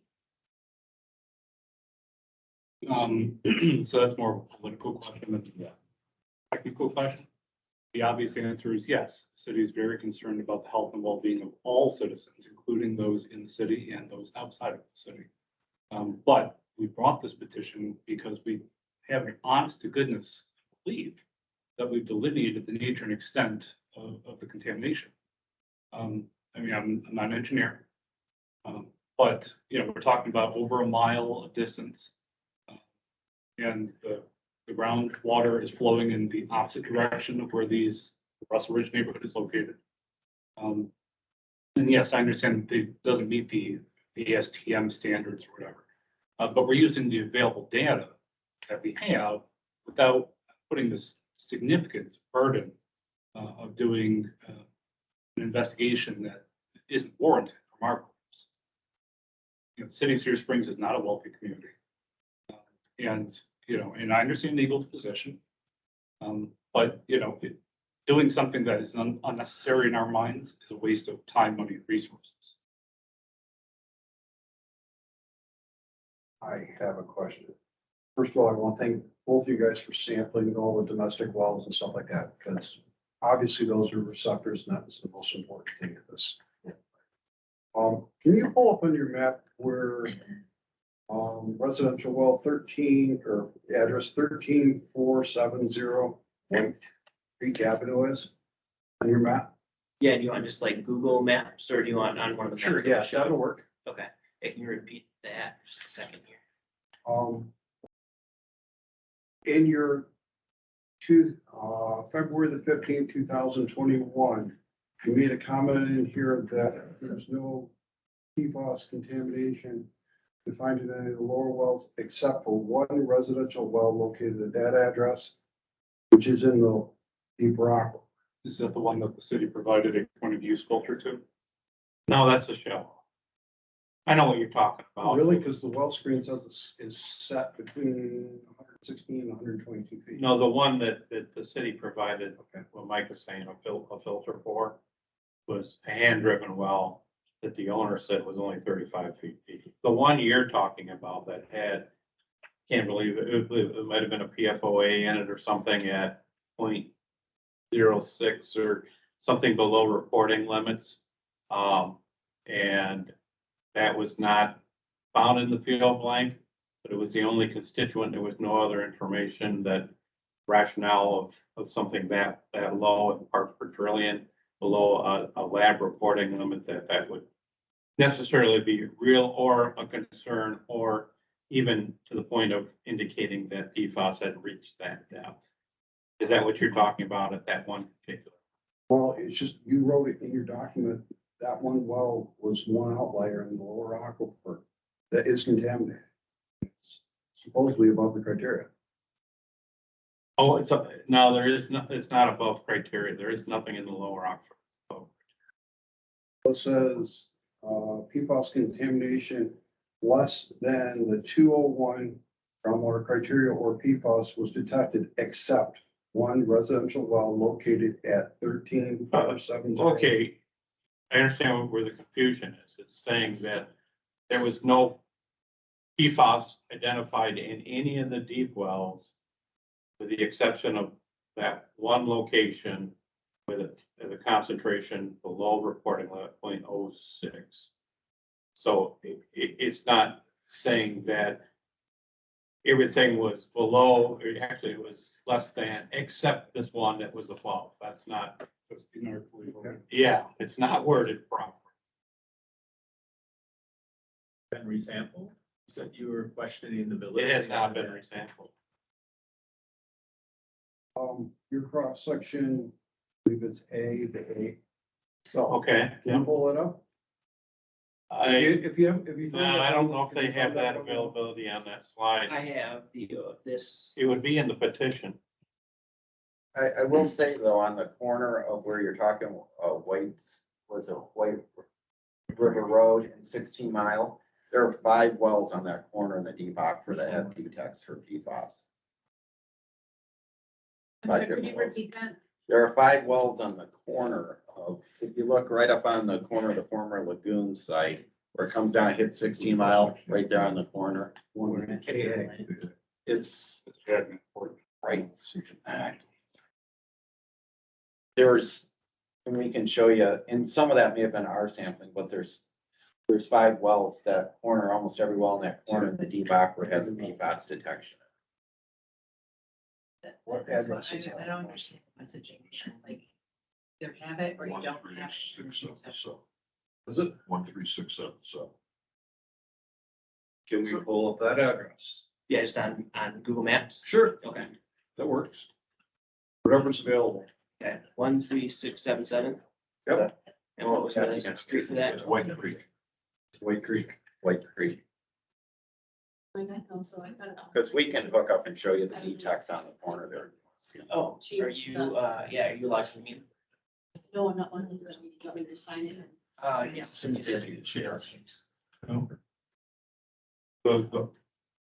The upper unit. How thick is that in general? The upper aquifer. Yes, the upper. It is, the aquifer itself is about 20 foot thick, and the water's at 10 feet. So if you look at it for cross section, it's about 30 feet until you hit that clay layer. Well, I'm just curious, you know, and what's the variance in the amount of basically water in that upper unit? You look at 10 feet of water, so are most of the wells all sitting right on top of that clay? Yes. Yeah. Most of those wells I installed myself. And I know when I encountered The that clay, drinking water wells? not the drinking That's water what I'm well. talking Oh, about. the drinking water well. Because you're collecting samples in there, and I mean, if some are here, some are here. Oh, I understand what you're saying. So in the upper zone. Yeah. That zone is, like I said, is about 20 foot thick, so.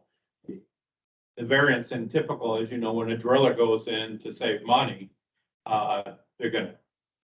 Who knows, they'll put it 10 feet below, maybe at the top of the clay. The gentleman that we did sample, that we didn't have a log for as well, he came out and said, yeah, I put that in myself, Sure. that's at 35 feet.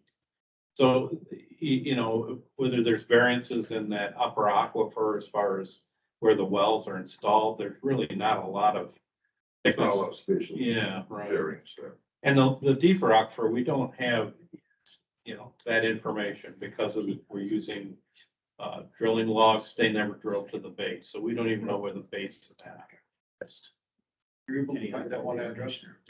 Yes, yes, we've got a, Which one? What well is that one up here? so we've got a map pulled up. I think the initial well that you were talking about, was that 13470 that you were referencing in the report. Yep, so that well is this kind of light tan colored box right here. That well is installed. That is directly west of Lagoons, right? Correct, And and that that's the well, one where there was potential, there may have been contamination, but it's all the criteria. this is showing it has not been sampled. Oh, As of okay. the RR report, it shows that that address was not sampled. If you go down a little bit go down, you can see on the corner here, you can see we've got low detects on all those wells in this area in the lower aquifer. Okay.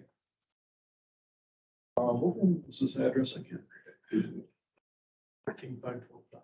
13, 525. 525, that's 13, 525.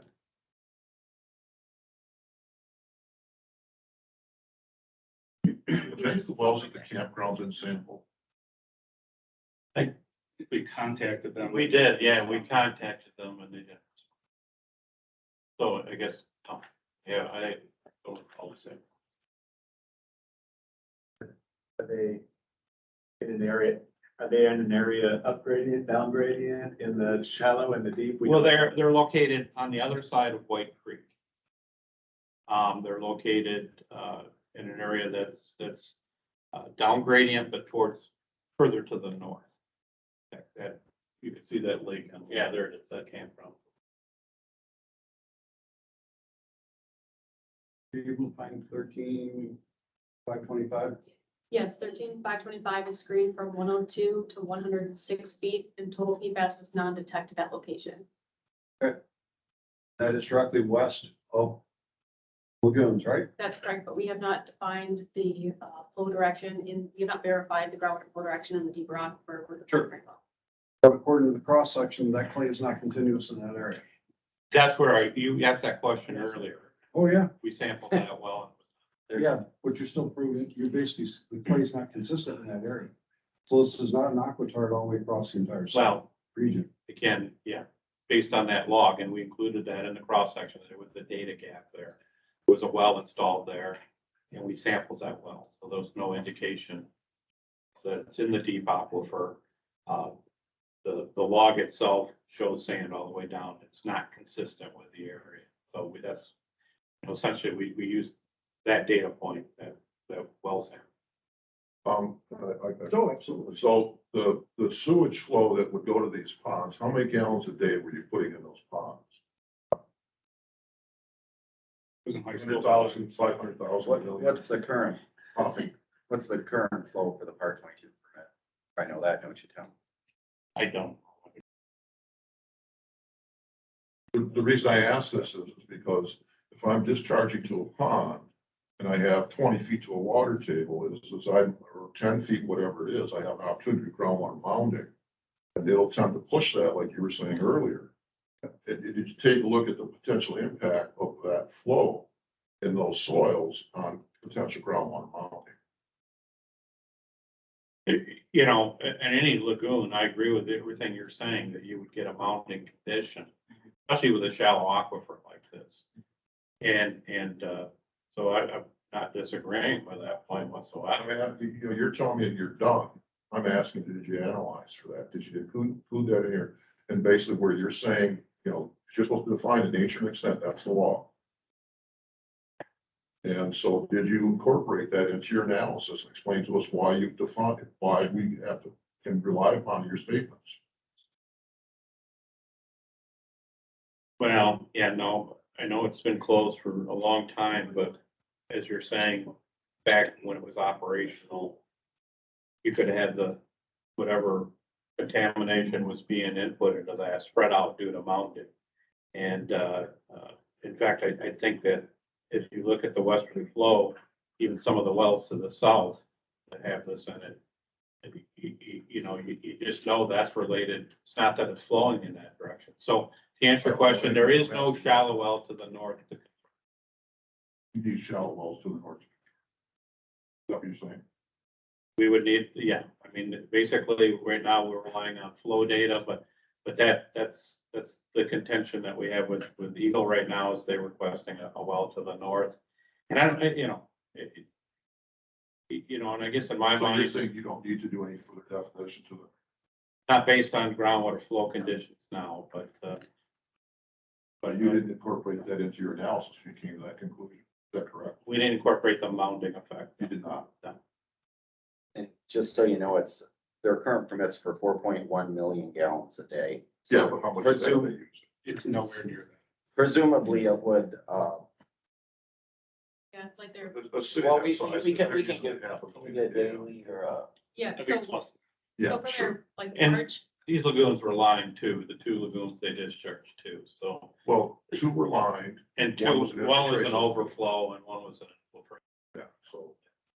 So, Yeah, no, I'm not discounting that there could have been a mounting component back in. could be, there would be, just a matter of what extent it was. Okay, it looks like it's 450 to, we're looking at 450 to 700,000 gallons a day. oh, wow, So, yeah, you're right. The max of their permit is generally based on how much the sand can accommodate, that limits them. But right here, they got, because they have to report it, it looks like it's typically around 500,000. so during the operational period, it was probably less than half. Right, in the 70s, 80s, 90s, presumably with development, it would have been, I don't know, but presumably less, yes. So. It's still significant. So. Same question to Eagle is did you analyze the potential for groundwater impacts? You're asking them to spend money. What did you analyze for groundwater? Yes, groundwater?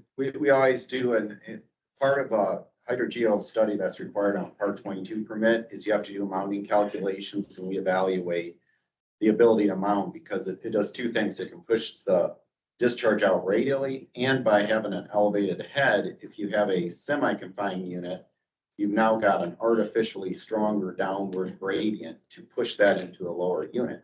So we know that happens. We know that's what would have been evaluated back at the time.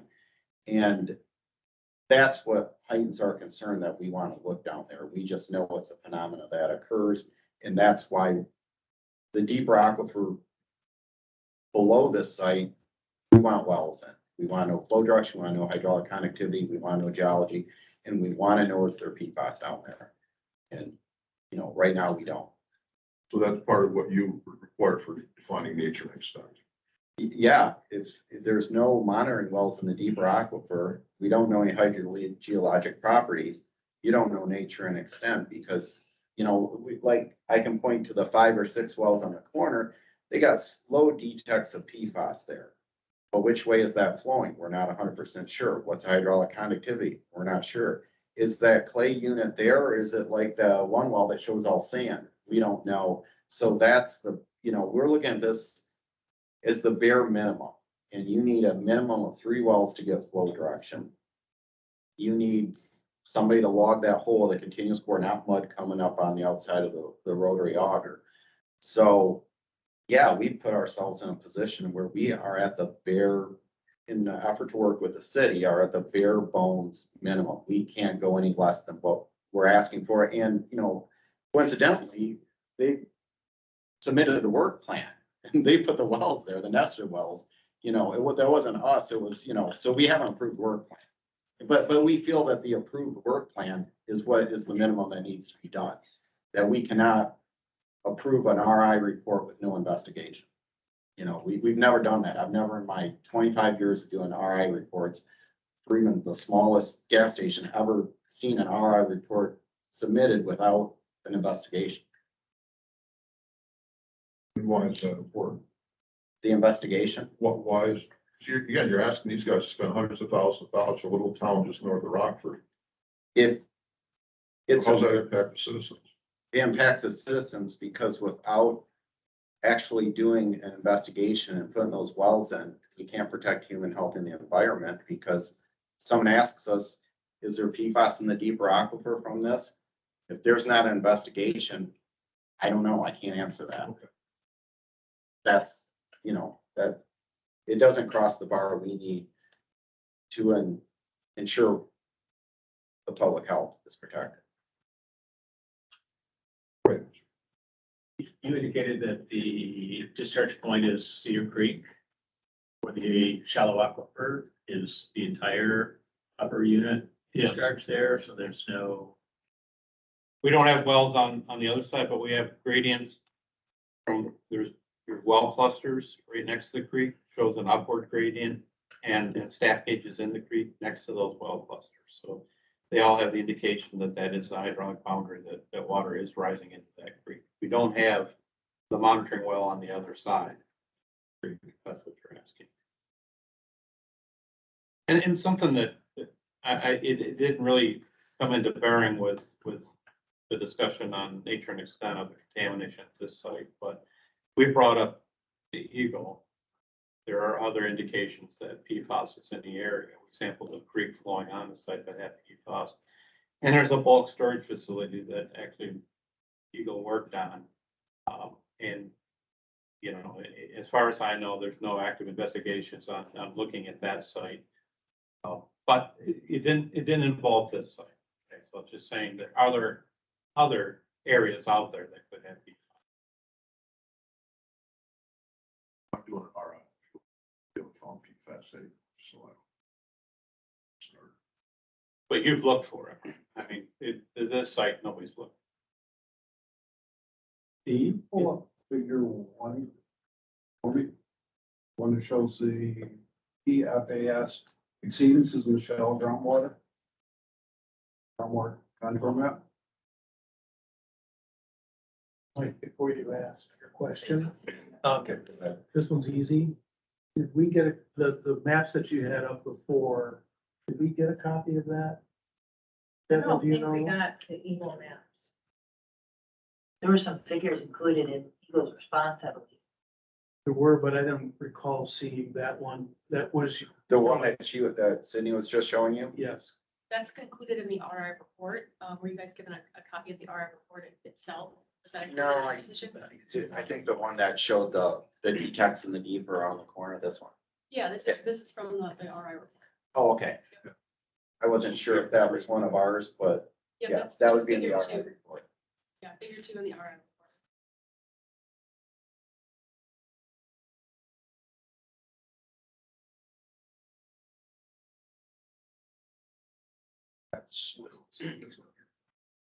That's the question. My question is for you. What's solid red line mean? That was drawn in there to illustrate the extent of the impact in the shallow aquifer for exceeding Part 201 cleanup. What's the dotted red line mean? That means we don't have any hard data to the north. Is there wells? No. North of that? And that's one of What are the wells the, that are shown on here? These diagrams, it says there's water wells up there, I believe. well, it shows the one, that's the one that can't be found. It was Okay. put in back in the eighties. Okay. And if it was up there, I would be sampling it, but it's just not there. And, you know, again, going from a cost standpoint, putting a well to the north, we're arguing the point, based on current flow conditions. But the cost of putting a shallow monitoring well in is minimal compared to, the investigation in that deep. Can you pull up figure two? Is there the second well, it looks like you have 2 wells to the north No, there before you. that go up one's it. not there and the other one's not. The one, and that one, that you just keep, over to the east. The east? Yeah, well, the one that's right by the one that's right by the dash line. What's going on with that? I can't even see, my eyesight's not, that might have been an old well. That well is no longer there either. That was used for hydraulic connectivity testing. I believe that's. It is a little interesting that you had 3 wells in that area, so they were put in at some point for a purpose. They were put in back in the eighties, I believe, when they were evaluating the geology for installation of these lagoons. That's what I believe. And they're so old, I mean, look for them, and I haven't seen them. And the one out that B6 to the north, I mean, that's all heavily wooded in there, and we could take another look for it. That's all, I could suggest here, but I don't think any of those wells exist. They're very, very, very old wells, and a lot of those wells, I think, were just hand driven. If there are logs there, they're 1-inch diameter. Those are really poorly logged. Parts, the installation. figure to you available?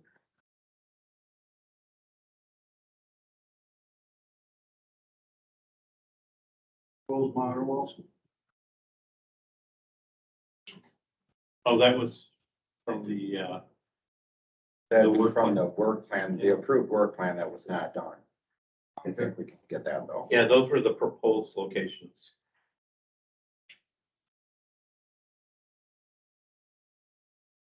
It's to the northwest. There's a point to the northwest, so it's borderline to where you've got it. Dashed, the intended that it's actually right there. That's the campground on the other side, yeah. Yeah, there's like 30, 40 trailers that spend the summer there. They've got like shallow wells there. Yeah, sample. Which we That's right. approached them on, and Pardon? we approached them to sample. Sample and then Yeah, get respond. But response. you have well with detections above criteria. Real Yeah. close. Right next to the creek there, yeah. Yeah. On the east side. You've been making the argument to me that essentially the groundwater flow is primarily to the west, and therefore why is that exceedance out there? Isn't that almost in the same area where it showed that sand going all the way down in the boring? It's in the shallow aquifer. So Or if that's, it's in the shallow aquifer, it has potential to get down to the lower aquifer. It's not vertically defined all the way up to the residential criteria. There's always a potential for it to basically be migrating horizontally and then finding its way vertically down. That's all I was getting at. oh, okay. Yeah. We're just thinking, There is no more, other than using the monitor wells, there is no other groundwater control data, is there? other than using Yeah, the because monitoring wells and the residential. things. yeah, you're using the residential wells, using the criteria or the concentration, but you're not using groundwater elevations to actually do any delineation. Or I'm sorry, to show that you've got the extent horizontally, vertically controlled. Don't try to say, sorry, I apologize. No, I can't understand, but the yellow, I believe those are all shallow wells and they don't exceed. And the orange do, so we are using that information to determine the southern extent in the shallow aquifer, not the vertical extent, because they're not deep wells. I guess I Sure, for a PFAS plume, but the PFAS plumes make us, we chase different things and certain compounds. Do they tend to be fairly narrow and go long distances? Or do they tend to spread out? I believe, from my understanding, is they tend to be fairly narrow. Not spread out, good. So when I'm looking at your residential wells. I've chased TCE plumes 3/4 of a mile, no more than 30, 40 feet wide. And so looking at this, do you think you have, even within the one going to the west, do you think you have adequate control? Be able to actually define whether you have PFAS, possibly stake it between some wells, that criteria much higher than what we're seeing.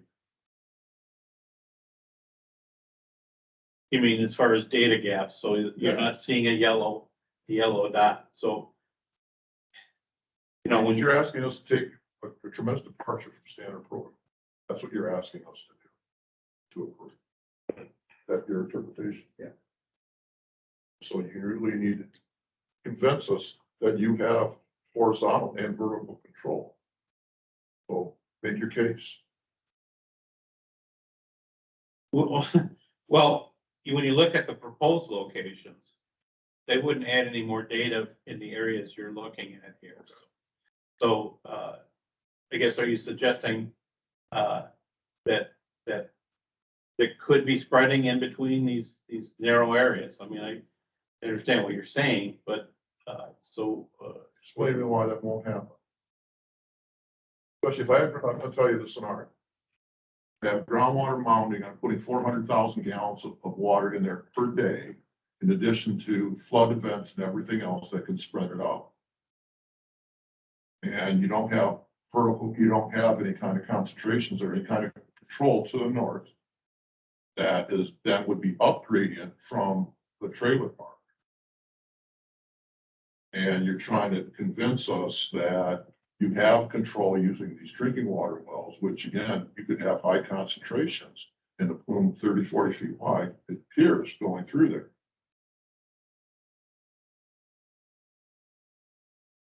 So why don't we need to do any definition to the north? Doesn't look like you got much in the way of analytical there. Well, they're arguing to the north that because the groundwater's not flowing in that direction. But if you have groundwater mounding, they did have. Well, they have got 20 years of data. But they Well, I have. can see this. So In They didn't have PFAS data. What 20 years ago? No, we don't have PFAS data over 20 No, years. but you have elevation data. Groundwater flow Groundwater flow data direction. for the last Have 20 you years. plotted that, like the variation of, is there been any change in groundwater flow direction? No. No, for the last 20 years, it's been very consistent. But I do understand your comment, and I don't disagree that a monitoring well, shallow monitoring well to the north would help, close that in. But the cost of that shallow monitoring well. Plus, it's not. No, I understand it's not. So to answer your question, okay, that data point to the north, that hard data point, not relying on the groundwater flow data. With respect to there could have been mounding out there, would seem like it would be a valid point. Well, it could actually, you get that data point up there, it could actually change your understanding of the flow direction. Without that data point, you don't have, your contours could look completely different. I mean, we've all done that. You've got, been contouring data for 10 years and all of a sudden you put a new well in and it's showing something entirely different. City has no opposition to installing a shallow well up there. Really, we're talking about the. Was that in your petition? I don't think that was, at least I'm not aware of that being requested. Well, it was, I think, I don't know if it was in the petition, but somewhere it was argued that it wasn't necessary because of the. Okay, so, well, that's good to know that there's. You're saying now is that you're receptive to putting a shell well into the north. Again, this wasn't something that I was aware of today, but we're not opposed to a shallow well in that location. We just, again, at this point, we didn't have any data, at least from my understanding, that supported flow to that location direction. But I mean, Susie raised a tremendous point is that, we see this all the time for stuff. You get another well, so all the contours just kind of wrap around. Also, now you got a northwesterly flow where everybody's supposing that it's going to just, it could be. Well, or a radial flow, because I completely agree. That's why I was asking about the historical data, because of this mounding potential and knowing that that's going to happen. You could have a complete radial flow that you are going around that. Quite honestly, you could have a whole other plume going off in that direction that Well, you don't know about. You're right, you could have radial flow in all directions, including Yes. to the east. So, yeah, there's a data gap up there that could be easily resolved with. Hey, guys, it's been 2 hours. Why don't we all stop and take like a 10-minute? I think that's. I think it's a great idea. Just give everyone a minute to just use the restrooms and stuff like that. Thank So you. if the city doesn't mind, I think I would like to take about a 10-minute break. Yeah, we can do the motion and all that, just. Motion for a 10-minute break. Mr. I second that. Thank you, guys. Thank you, guys. All in favor?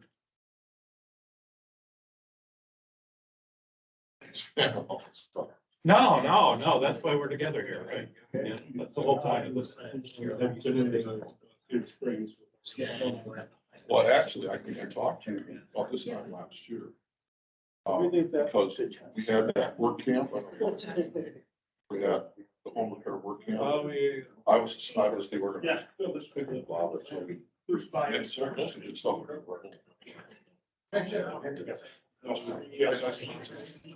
It's a national. Organized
State, I'd like to reopen the meeting. Second it. Second. I believe we were asking questions. The panel was asking questions. Would you like to keep asking questions? Anyone in the panel here have additional questions I'd like to I have ask? further questions on the process and I don't know if we want to get to that now, or do you want me to table that and go Well, back to technical questions? Let's keep it at the technical, so Okay. these folks can, if they need to move on, they can move on. I have what I hope is a simple technical question. So there's quite a reliance on this clay layer that may or may not be continuous. Is there any data, presumed or otherwise, about the nature of this clay as from a permeability standpoint? Yeah, we haven't done any geotechnical information, run Shelby tubes or looked at permeability of the clay from a scientific standpoint. So, and of course with driller logs, you get sandy clay, silty clay, gravelly clay. What does it really mean? And so there's question marks on. Thank you. Trying to understand the history, if I'm understanding it correctly, there was work that was performed, that was documented in the RI report that was done without the approved work plan.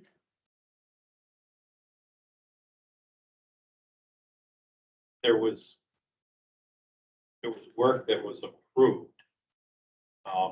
As far as it was part of the initial remedial investigation, I believe, where we presented a conceptual site model. And at that point, we proposed to sample residential wells in the area and put one upgrading well in. And I believe that was approved by the state. Yeah, I can go back. No. I was just. That was not approved by the state. They proposed a work plan where their work plan was to use driller logs and to do what they did, and that was not approved, so. No, I'm talking about sampling of the residential wells and installation of the upgrading model. The sampling of that wasn't an RI work plan. That was It not. was like you're part of the RI. Well, I just the history, and I apologize, there's a lot of pieces and I'm The losing track of sampling of some wells may have been. where that was, but it was my understanding that, there was a back and forth and extensions that were made on a work plan. And then Eagle was waiting for a resubmittal, and then the next thing was a report. Correct.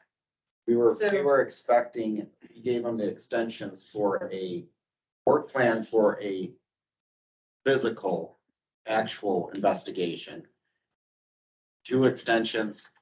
And then when the deadline was coming due, instead of getting the work plan, we got the report. And we disapproved that because we were looking for a work plan and we got a report. And then we, in negotiations again, said, okay, we'll do the physical work. We hammered out, the work plan was submitted, was approved upon. And then approval was given, we expected notice for the drill rig, the petition showed up. Okay, Blindsided that's us. where I was going. Or, I was you know, wondering if you could Unexpectedly, the clarify. petition Not showed sure up, what so difference it makes, but it's helping me understand just the whole it is convoluted. lay of the land too. I lived it and it's hard for me to put it together. Sometimes.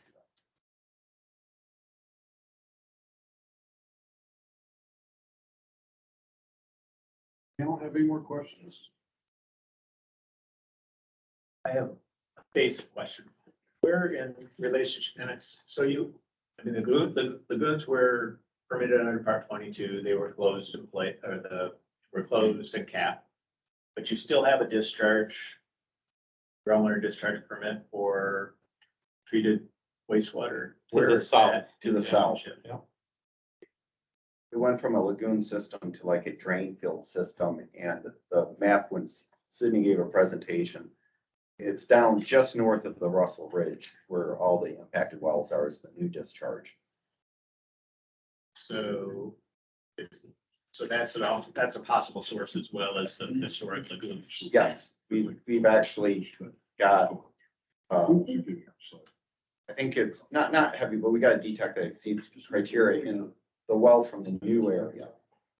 Now, we assume that the bulk of this contamination, because of some historical industry that's no longer there, that it was, you know, much higher in the past. So we don't think it's currently, although we did have, like I say, we sampled the part 22 wells for the current discharge, and we have some detects and one was an exceedance, but I think some follow-up sampling there at or a little, or mostly below now, but within the last year, I think we had exceedant and exceedance at the new field. But that area is not considered to be part of this discussion. No, our focus is on, we have a known source, we have a known responsible party. We're trying to delineate it there. We don't want to start out somewhere else and try and work backwards. We want to first say, we know this is the historic source. We want nature and extent defined there and see where it takes us. The presumption of some very old or, you know, far out wells is that the flow is southwest. Well, we don't know if we know the deep rock when we put some in the area. Does it flow south and hook southwest? Does it flow west, hook south? We don't know. That's all part of the picture of starting where we have a known responsible party, we have a known source, and to work out from there. So our focus is at the former, the old site. Now, whether that brings us to some of the contamination down or where, we don't know, but that's where we're focused on. And that's the intent of this petition. I just follow up on what Susie started with. At the end of this, we're supposed to then have assessment of the 3 points in the November 22nd, 2021 Eagle letter to the city. Is that correct? Either affirm it, affirm it. So this, I'd like to just ask each side, starting with the state. On item number 1, the horizontal extent of the upper has not been defined to the south. Why aren't the drinking water wells in a fairly thin saturated zone insufficient to use, you know, adequate definition to the south? Well, they have various, you know, I guess, elevations. And I think as you point out earlier, you can look on the map, there's considerable distance south or whatever, where, you know, there's not, it's not real clear. And also all of the wells for groundwater flow direction were taken from the part 22 permit where they're very concentrated focus on discharge point. And there seems to be predominantly, I wouldn't disagree with the map, a westward flow. But if you had monitoring wells to the north or the south, who knows, maybe everything on that, those lines could all stay where they are there, only when they go south, they could hook back, or they could, you know, it's just that definition of, you know, where's it going? Now, the lateral extent, I think the bigger concern is probably to the north, but we also wanted some bounding.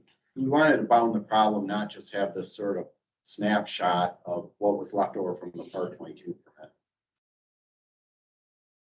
So the work plan that they submitted, you're looking for them to install the wells as proposed?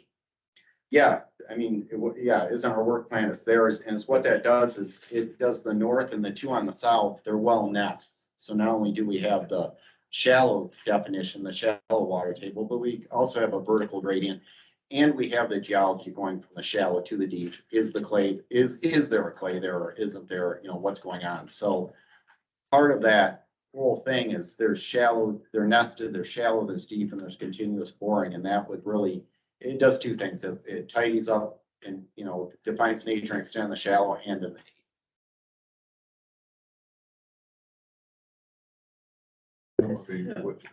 Why do you, you know, with that argument, why do you think you have sufficient definition where you don't have to do that? You know, we felt before we even submitted the work plan that obviously we had enough information to that shallow aquifer to determine the extent of it, with the exception possibly to the north, where we need a data point or 2. And from the deeper standpoint, we were looking at the geology as much data as we could get from residential logs, wellhead protection, which gave us some guidance as far as flow direction in that lower aquifer, and sampling residential wells in that lower aquifer, and the down gradient position in the west and southwest of the site, and was there contamination there? So this, and it's all, you know, So Tim, I mean, I'd like to identify, just argue point one, which is to the south, because we have to then decide whether we agree with that point or not. So if we could just stay focused on the shallow to to the the south. south. Okay. You know, with, when you look at this and all the residential wells in the shallow aquifer that have been sampled, we think that data we could rely on to demonstrate that without installing additional shallow wells to fill in gaps, or, you know, you could go on, but with that data, why would we expect to see an exceedance to the south?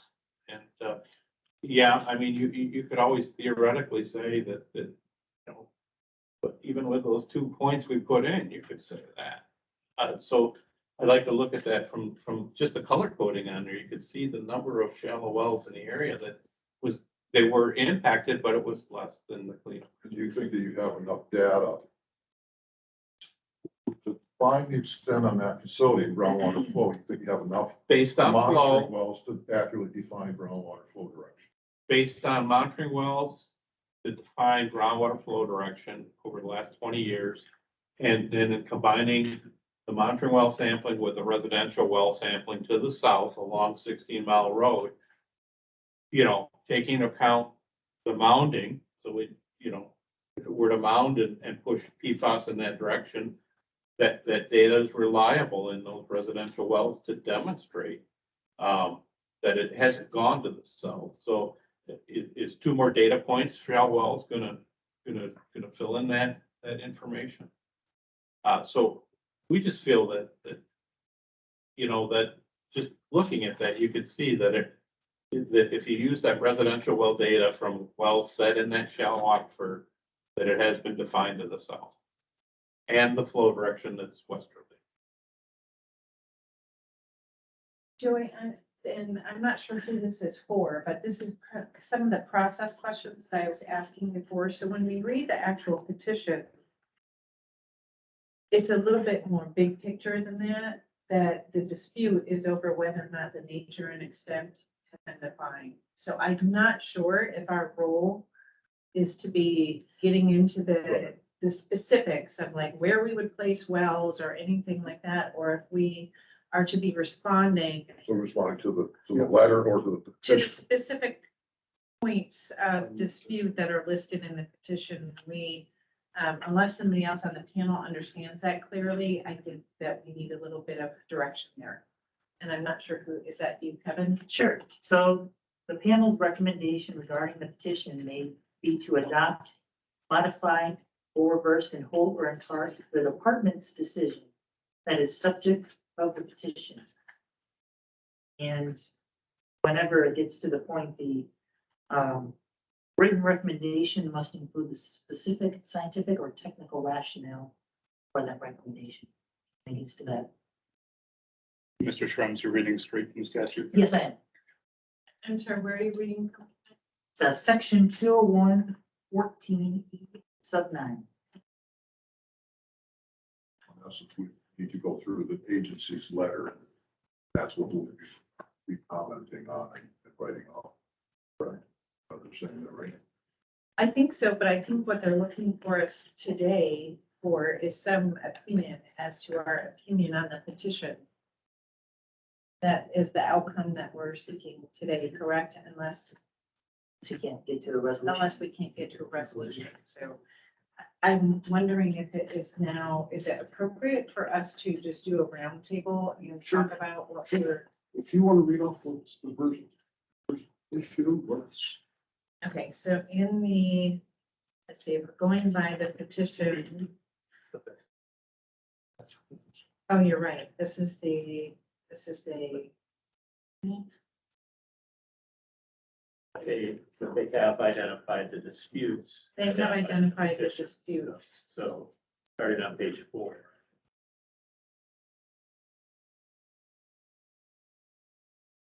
Yeah, actually on page 3, so I'm not sure which one the best, which document is the best to refer to. We can, Disapproval letter was included with the petition.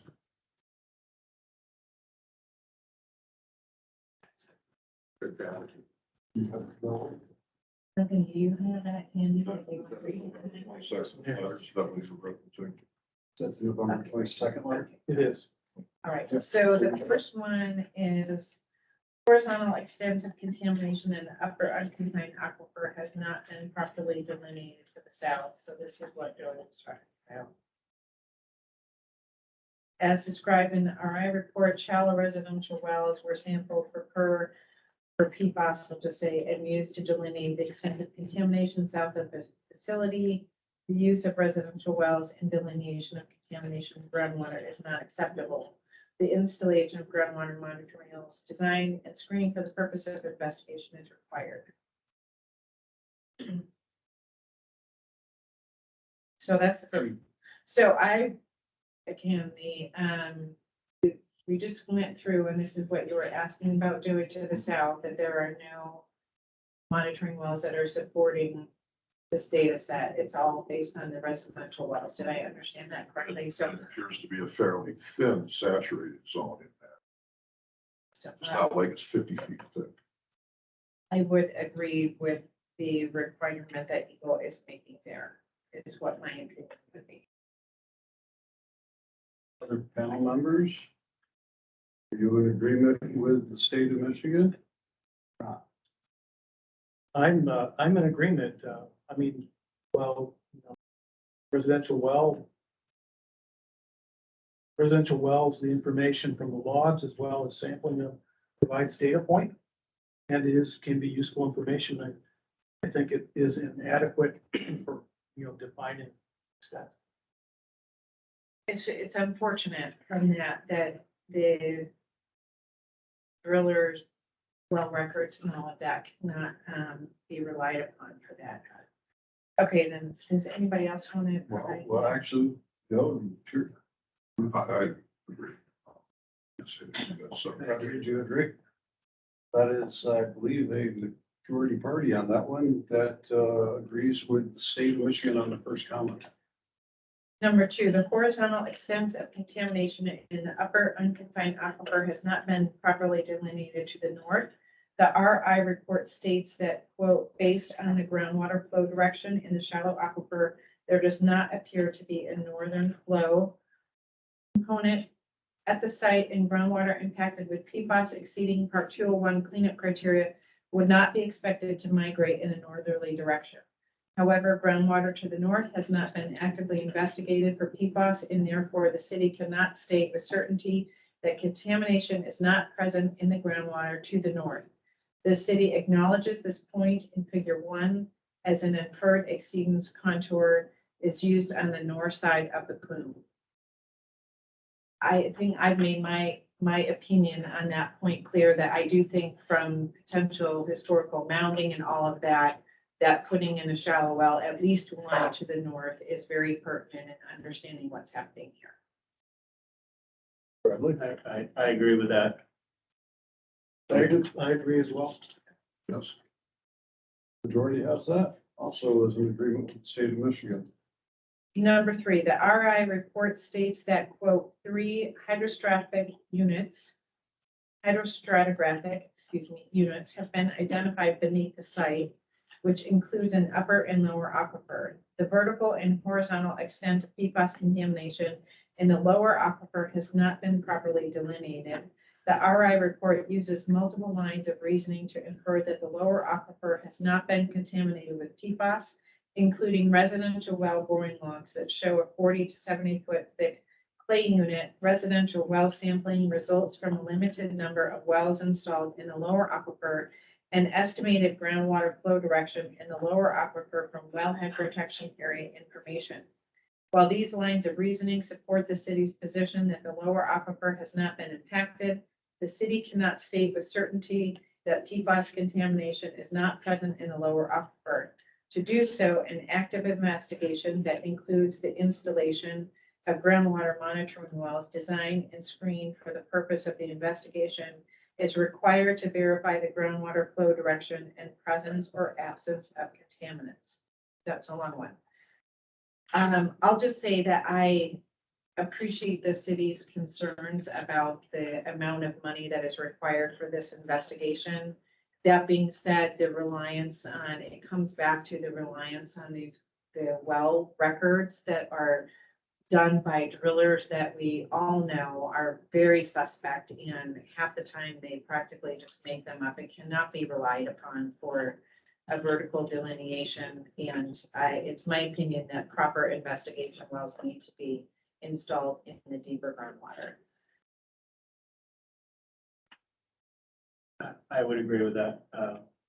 Not having actual geotechnical type borings and geotechnical and geophysical information concerning the clay-rich layer is a weakness of the argument, in my opinion. I agree with both of those opinions. Adding on to that, I mean, I think that phrase "in lieu of" is important, you know, as far as requesting, you know, this information in this position. Well, first, I'm gonna give compliments to both parties for investigating the residential wells. That's your receptor. That's the most important thing. Is we're here to try to protect residents, you know, to make sure they're not getting affected by anything. In that aspect, I believe that we need to, based upon the lack of good quality information for the clay layer, I believe we do need to do some form of investigation needs to be done in that lower aquifer to make sure that the residents are not being affected by PFAS. Actually, I'm not gonna. In just one way is because they're trying to assert that this clay layer is sufficient to mitigate downward migration. We don't have to actually do monitoring wells to do that demonstration. We can actually, like Brad said, we can define a competent unit. You can do that different ways. You can do your monitoring wells. You can also basically, as we used to call it, tag the top of that unit. If I've got whatever it is, 5 feet, 10 feet of clay in a number of locations within, again, my conceptual site model.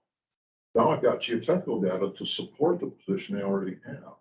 And it could be much less expensive for the city to demonstrate that clay aquitar instead of putting a bunch of wells into 100 to 150 feet. And just Would you be, I'm just asking, Joy, I appreciate the, you know, the alternative view, no, tell me I'm wrong. well, I'm just curious, you know, we're just looking at this, right, to see if there's any way out of this. I understand the wells are expensive, but even with that large of an area, like how would you, even if you identified that, say you tagged it in 10 different locations, but can you really be solidly comfortable that it hasn't been penetrated somewhere and there isn't a conduit that has happened? I mean, because the state is saying they need to do the wells. We don't have to fully agree with that. We can say partially is if they come up with an alternative other than putting wells in. Sure. Right, I'm just offering that even if you confirm that layer at multiple locations, I personally would not be convinced that it hadn't been penetrated at some point over the years that is providing the conduit. It's probably then more a matter of how much data you have to support that versus the cost of putting. Exactly, so you could spend you could spend some money to try to confirm that. How they basically come up to confirm it, to prove that that lower aquifer is not impacted or is impacted. Are they doing it by defining that clay layer to verify it's solid across the entire site in the lower aquifer, it doesn't have potential being impacted? Or you have to verify it by doing groundwater data. Either way would be acceptable, but some form of vertical delineation needs to be done to verify that that lower aquifer is not contaminated which has a great potential to be a receptor. I mean, that's my opinion. Well, yeah, and I think Joe, that you're not disagreeing. You're providing alternative means of getting adequate and acceptable data to demonstrate what needs to be demonstrated. Because at the end of the day, what likely will happen, the city's going to have to do more work eventually, depending on what the outcome is. They're gonna have to come up with cash over time to pay for that, because these are gonna be expensive wells. And if we can allay the exposure concerns, whether we think we have a pretty competent aquitard, then we can better assess this. Well, that would be sort of a feasibility cost comparison Yeah. approach. So So we don't have to be specific where the state says, hey, are you guys are saying that you absolutely need wells? No, what Well, I'm saying is I want something that's gonna verify that lower aquifer is not impacted. Correct. Verify it. Either you put in wells to verify it's not impacted by collecting groundwater samples, or you show me that clay layer is consistent all the way across that entire site. And that means just not one or 2 points. I mean, I want a grid pattern across it.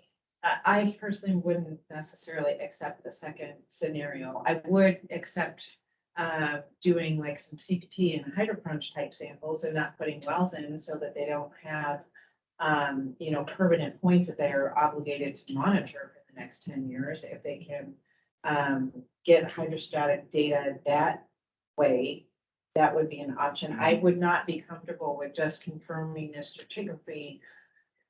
You just, to me, you can't, there's no replacing an actual groundwater quality data point. And I appreciate that looking at it that way, but I just wouldn't be convinced that you've got residential wells that are going in deeper. They're not going in with conductor casing. We don't even know if they are going through the clay or if it was actually sand at those locations. They could have blown right through that aquitard, and now all of a sudden there's a transport pathway. Sure. There. I agree. I mean, the thing is, I understand cost is a major Yeah. consistent problem with this. Remember, we're only here to evaluate, does that aquifer need to be investigated Correct. at this point in time to ensure the general protection of the public? Well, Or do we think that clay layer is significant enough of a barrier that it doesn't need to be further investigated? But you already have some impacts in the deeper groundwater. So if you have them there, then that to me is, even if they're not in exceedance, that to me is you already are demonstrating that there's a pathway. There's a potential pathway. I agree.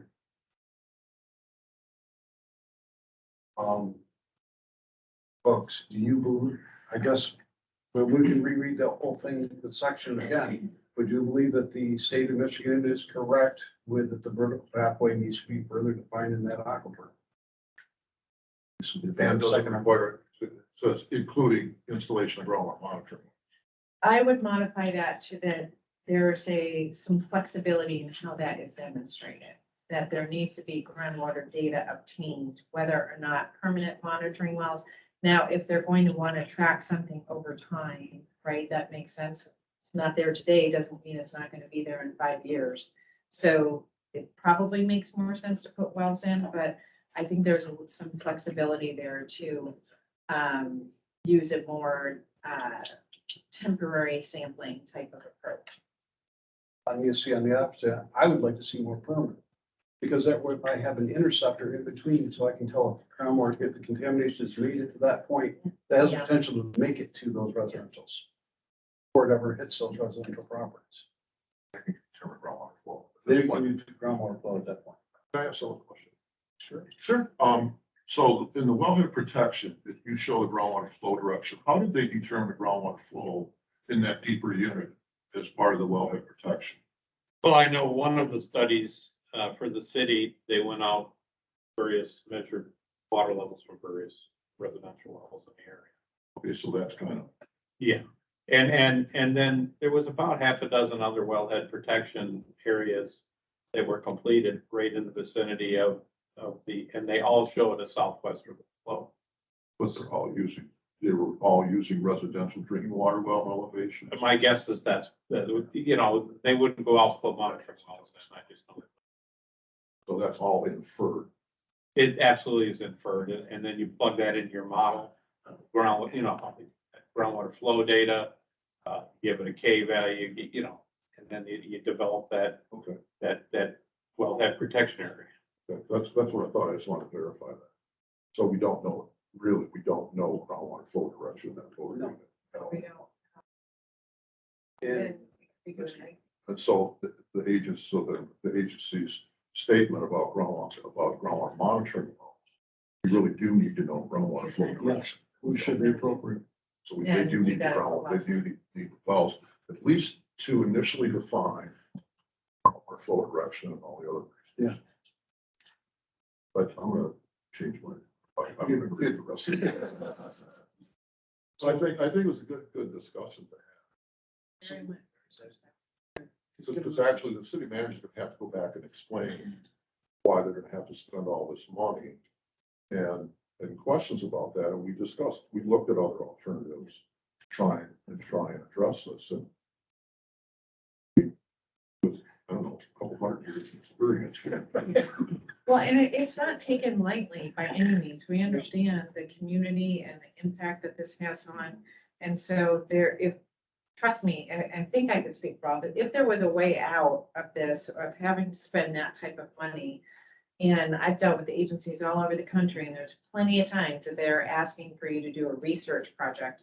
It does not appear that that is what is happening here. Quite honestly, there's areas that they could be pushing for a lot more. And so I think it's actually a very reasonable request of what is on the table. I couldn't have said that any better. Thank you.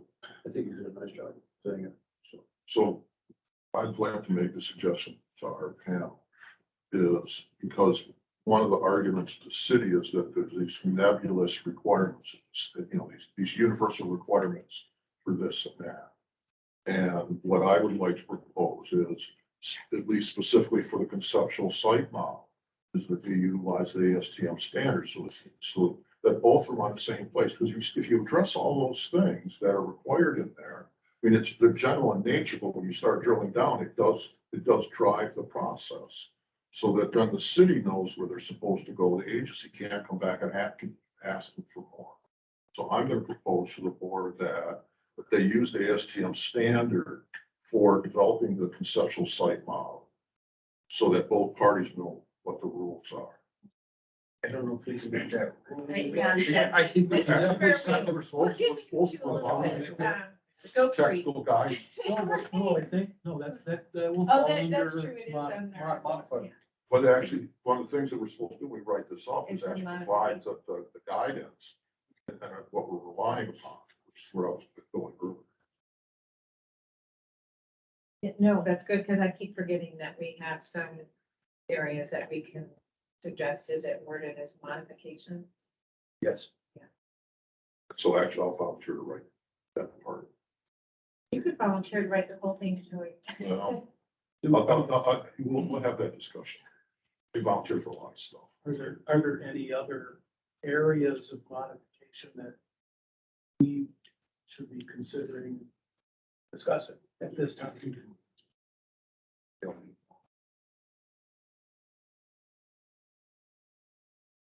I believe. Because otherwise I will motion, Yes. I will make a motion to that this panel accept and adopt the 3 points that Eagles put out with modification as we discussed. I second that. I agree 100% with it.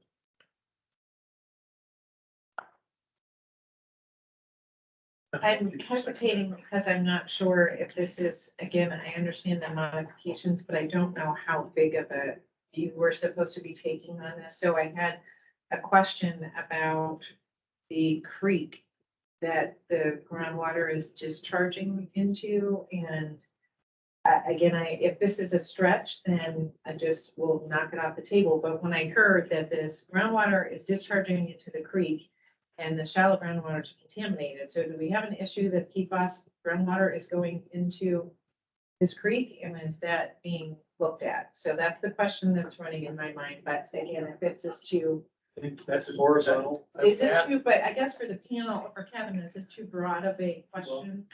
Defining horizontal and vertical extent Yes, of okay. contamination. So that's my That is question on the all table. What applicable is happening criteria. with the creek and, We're evaluating the GSI, but like I said, that is an area that needs, we are looking at the GSI, but that's an area that we are concerned with also, if that is a recommendation we Okay. wanted to make. so there hasn't been Point that out. any surface water samples done or sediment samples done or anything? No, I think we, correct me if I'm wrong, Sydney, but I think we've tracked up and there's GSI values there that we've been looking at, but we haven't went there. We're, like I say, it's just to get active investigation. It's brought us to this point, so Okay. we haven't, So that- we've been working on the wells first and foremost. Understood. So, So that would be one, I don't know if that falls under modification, but that would actually be something that I would. That's something we can write up.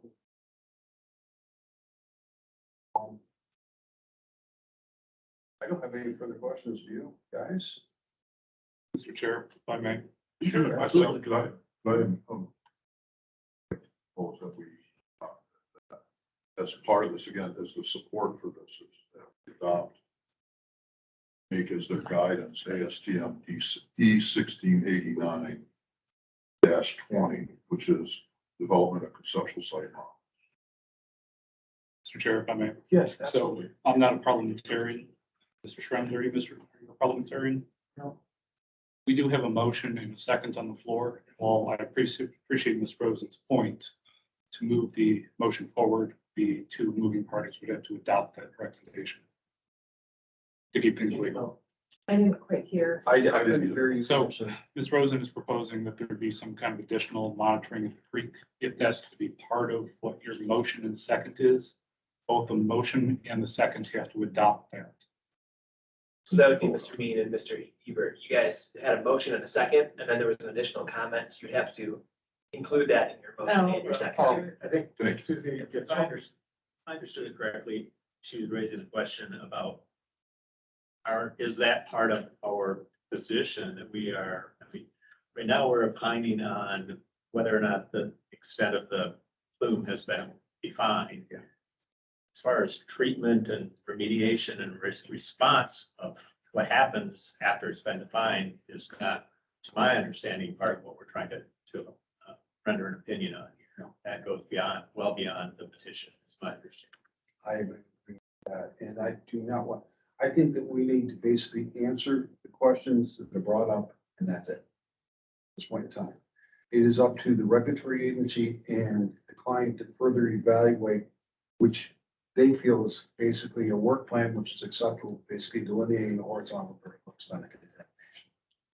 That does not become our responsibility. I think we have to essentially the ruling is, do we agree with the state of Michigan that the extent of contamination is not horizontally vertically defined in the upper and lower aquifer? I think that is what our job is here today.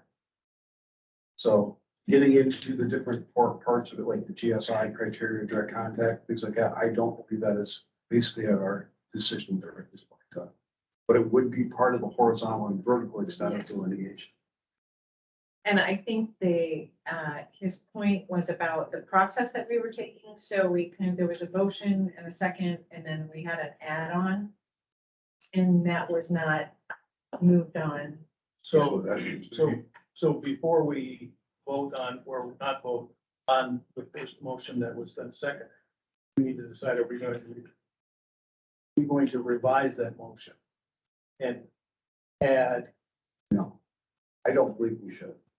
Oh, I would disagree.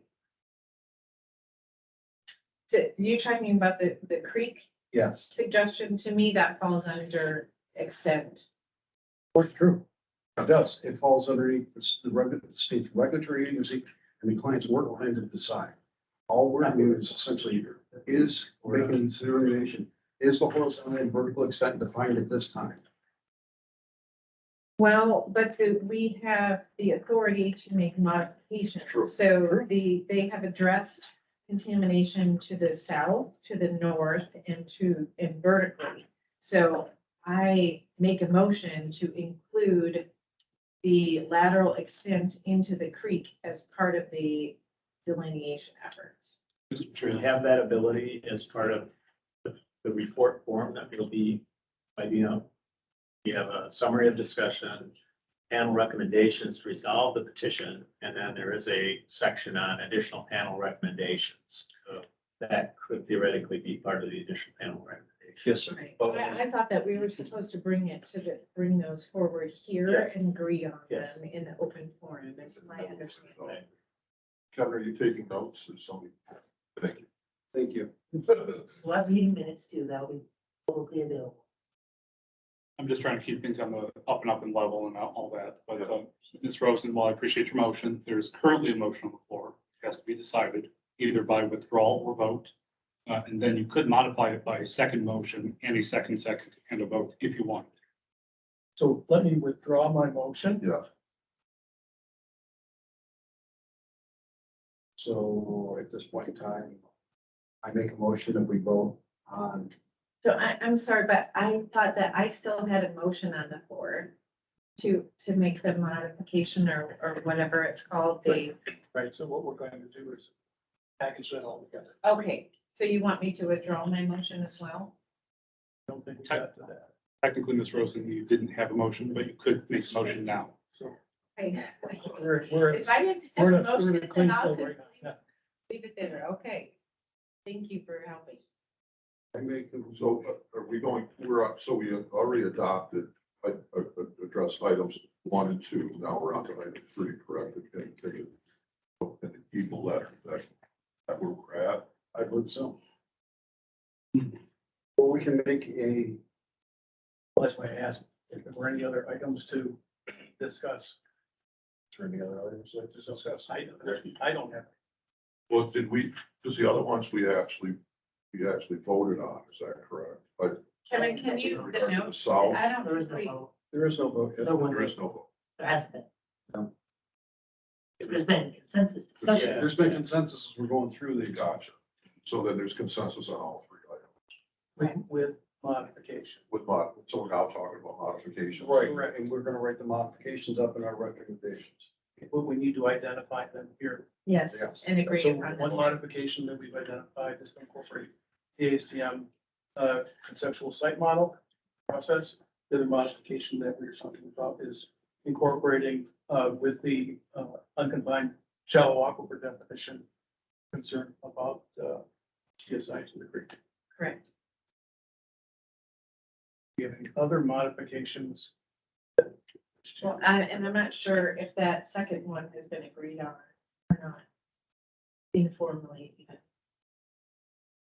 Those on the STM. No, about the creek. As part of the extent. So I make a recommendation that we add GSI in the creek evaluation as part of our process. So Mike's in agreement. I actually have, I mean, You're I'm making not several. convinced that that's a big problem. I'm just curious what Eric's thoughts are on that, sampling that at this point, because that. The GSI, we have wells in now, it may be part of nature and extent.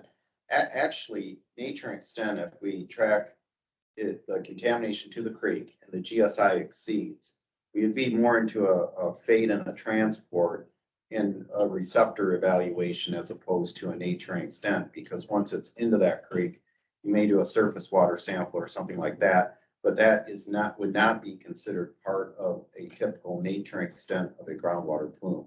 Once it discharges, we would stop at the GSI, the groundwater surface water interface. And from there, surface water. That's a surface water problem. And they could do an evaluation that may end up, if it was, exceeded criteria, may end up in a corrective action, but would not necessarily be considered nature and extent of the groundwater. That makes sense. I mean, we don't have to further discuss the GSI. We can. More assessment. I make the recommendation. So we're back to the motion to Yep. adopt all 3 points, Eden's points, with the modification that we would incorporate ASTM to address the conceptual site model. Do I hear a second in agreement? Second? Mr. Chair. Aye. I want to ask a question. I believe you can, yes, sir. Because we've adopted those three items, so, you're gonna have to deal with that with the agency. What else might you want from us to make sure that that isn't a broad shotgun approach versus focusing? Is there anything you might want to ask us to incorporate, so we can make other modifications here to make sure that No, we can't. we can. We're done. I think we went through the exact petition Yes. and addressed the petition. I just tell you, my concern always is that, all of a sudden, well, this is how I understood it versus how I understood it. And what the agency might want to do is expand that focus. Because just want to make sure that it stays narrow enough. Well, I think they have, I mean, it's not in the document, basically but just they've that- got the that approved work. So, And ultimately, the information will lead to a conclusion that may require more work. That is just the nature of the beast. Yeah, we all know the probability of that is certainly more likely than not. we'll hope that it's not for the city's sake, that this hopefully be the end of it. I'll make a recommendation, motion to adjourn. But we have one last thing I think we have. Somebody on this panel needs to write this. So I guess I'm gonna volunteer. Thank you. No. Thank you. So Kevin, people call my people. Mr. Chair, if I. Yes. housekeeping. Yes, sir. So I don't know, after it's written, to make sure that it meets with the motion, second, and approval, what's the mechanism for that? Will this be something provided to both parties that we can both agree to it having met board's ruling? We have a form that we're supposed to complete. And Are you gonna repopulate that for part of What the basics. Not second guessing anything, I just, Yeah, So To be honest, it's the first time this has happened, Sure. so and I'm a lawyer, so, it's one of those. Oh, it's a little new water for us, so. Just want to I make guess sure that's that. not where I was going. So, if all of a sudden the city's doing something, the agency disagrees with, well, his point is that what we put down in writing is consistent with what we said here today. yes. So he's asking what the mechanism is to check that. Is there, The meeting minutes, you'll provide the meeting minutes, Kevin? yes. that answer? Yeah, I want to make sure that when it's written up, it reflects what the board indicated. Those will be put up as draft. And would it be the same thing for the write-up, that we would put that out as draft to both parties? I don't know. Brad, you have any experience with that? I believe it goes to the director. It circulates as a draft amongst the panel members, is the way we've done it on the Okay. commission, the environmental review commission process. But yeah, once we have agreed that it reflects our understanding of what was discussed and what our notes reflect, then it goes out as, but at least that's been the process. Okay. But Kevin would issue the file. Presented to the director. Thank you. I appreciate everyone's cooperation with us. As I said, this is the first time I believe the panel has actually met, so. That would be, Pardon me? did we adjourn? Yes, I motion to adjourn. adjourned. Oh, yeah. Aye. Thank you, folks.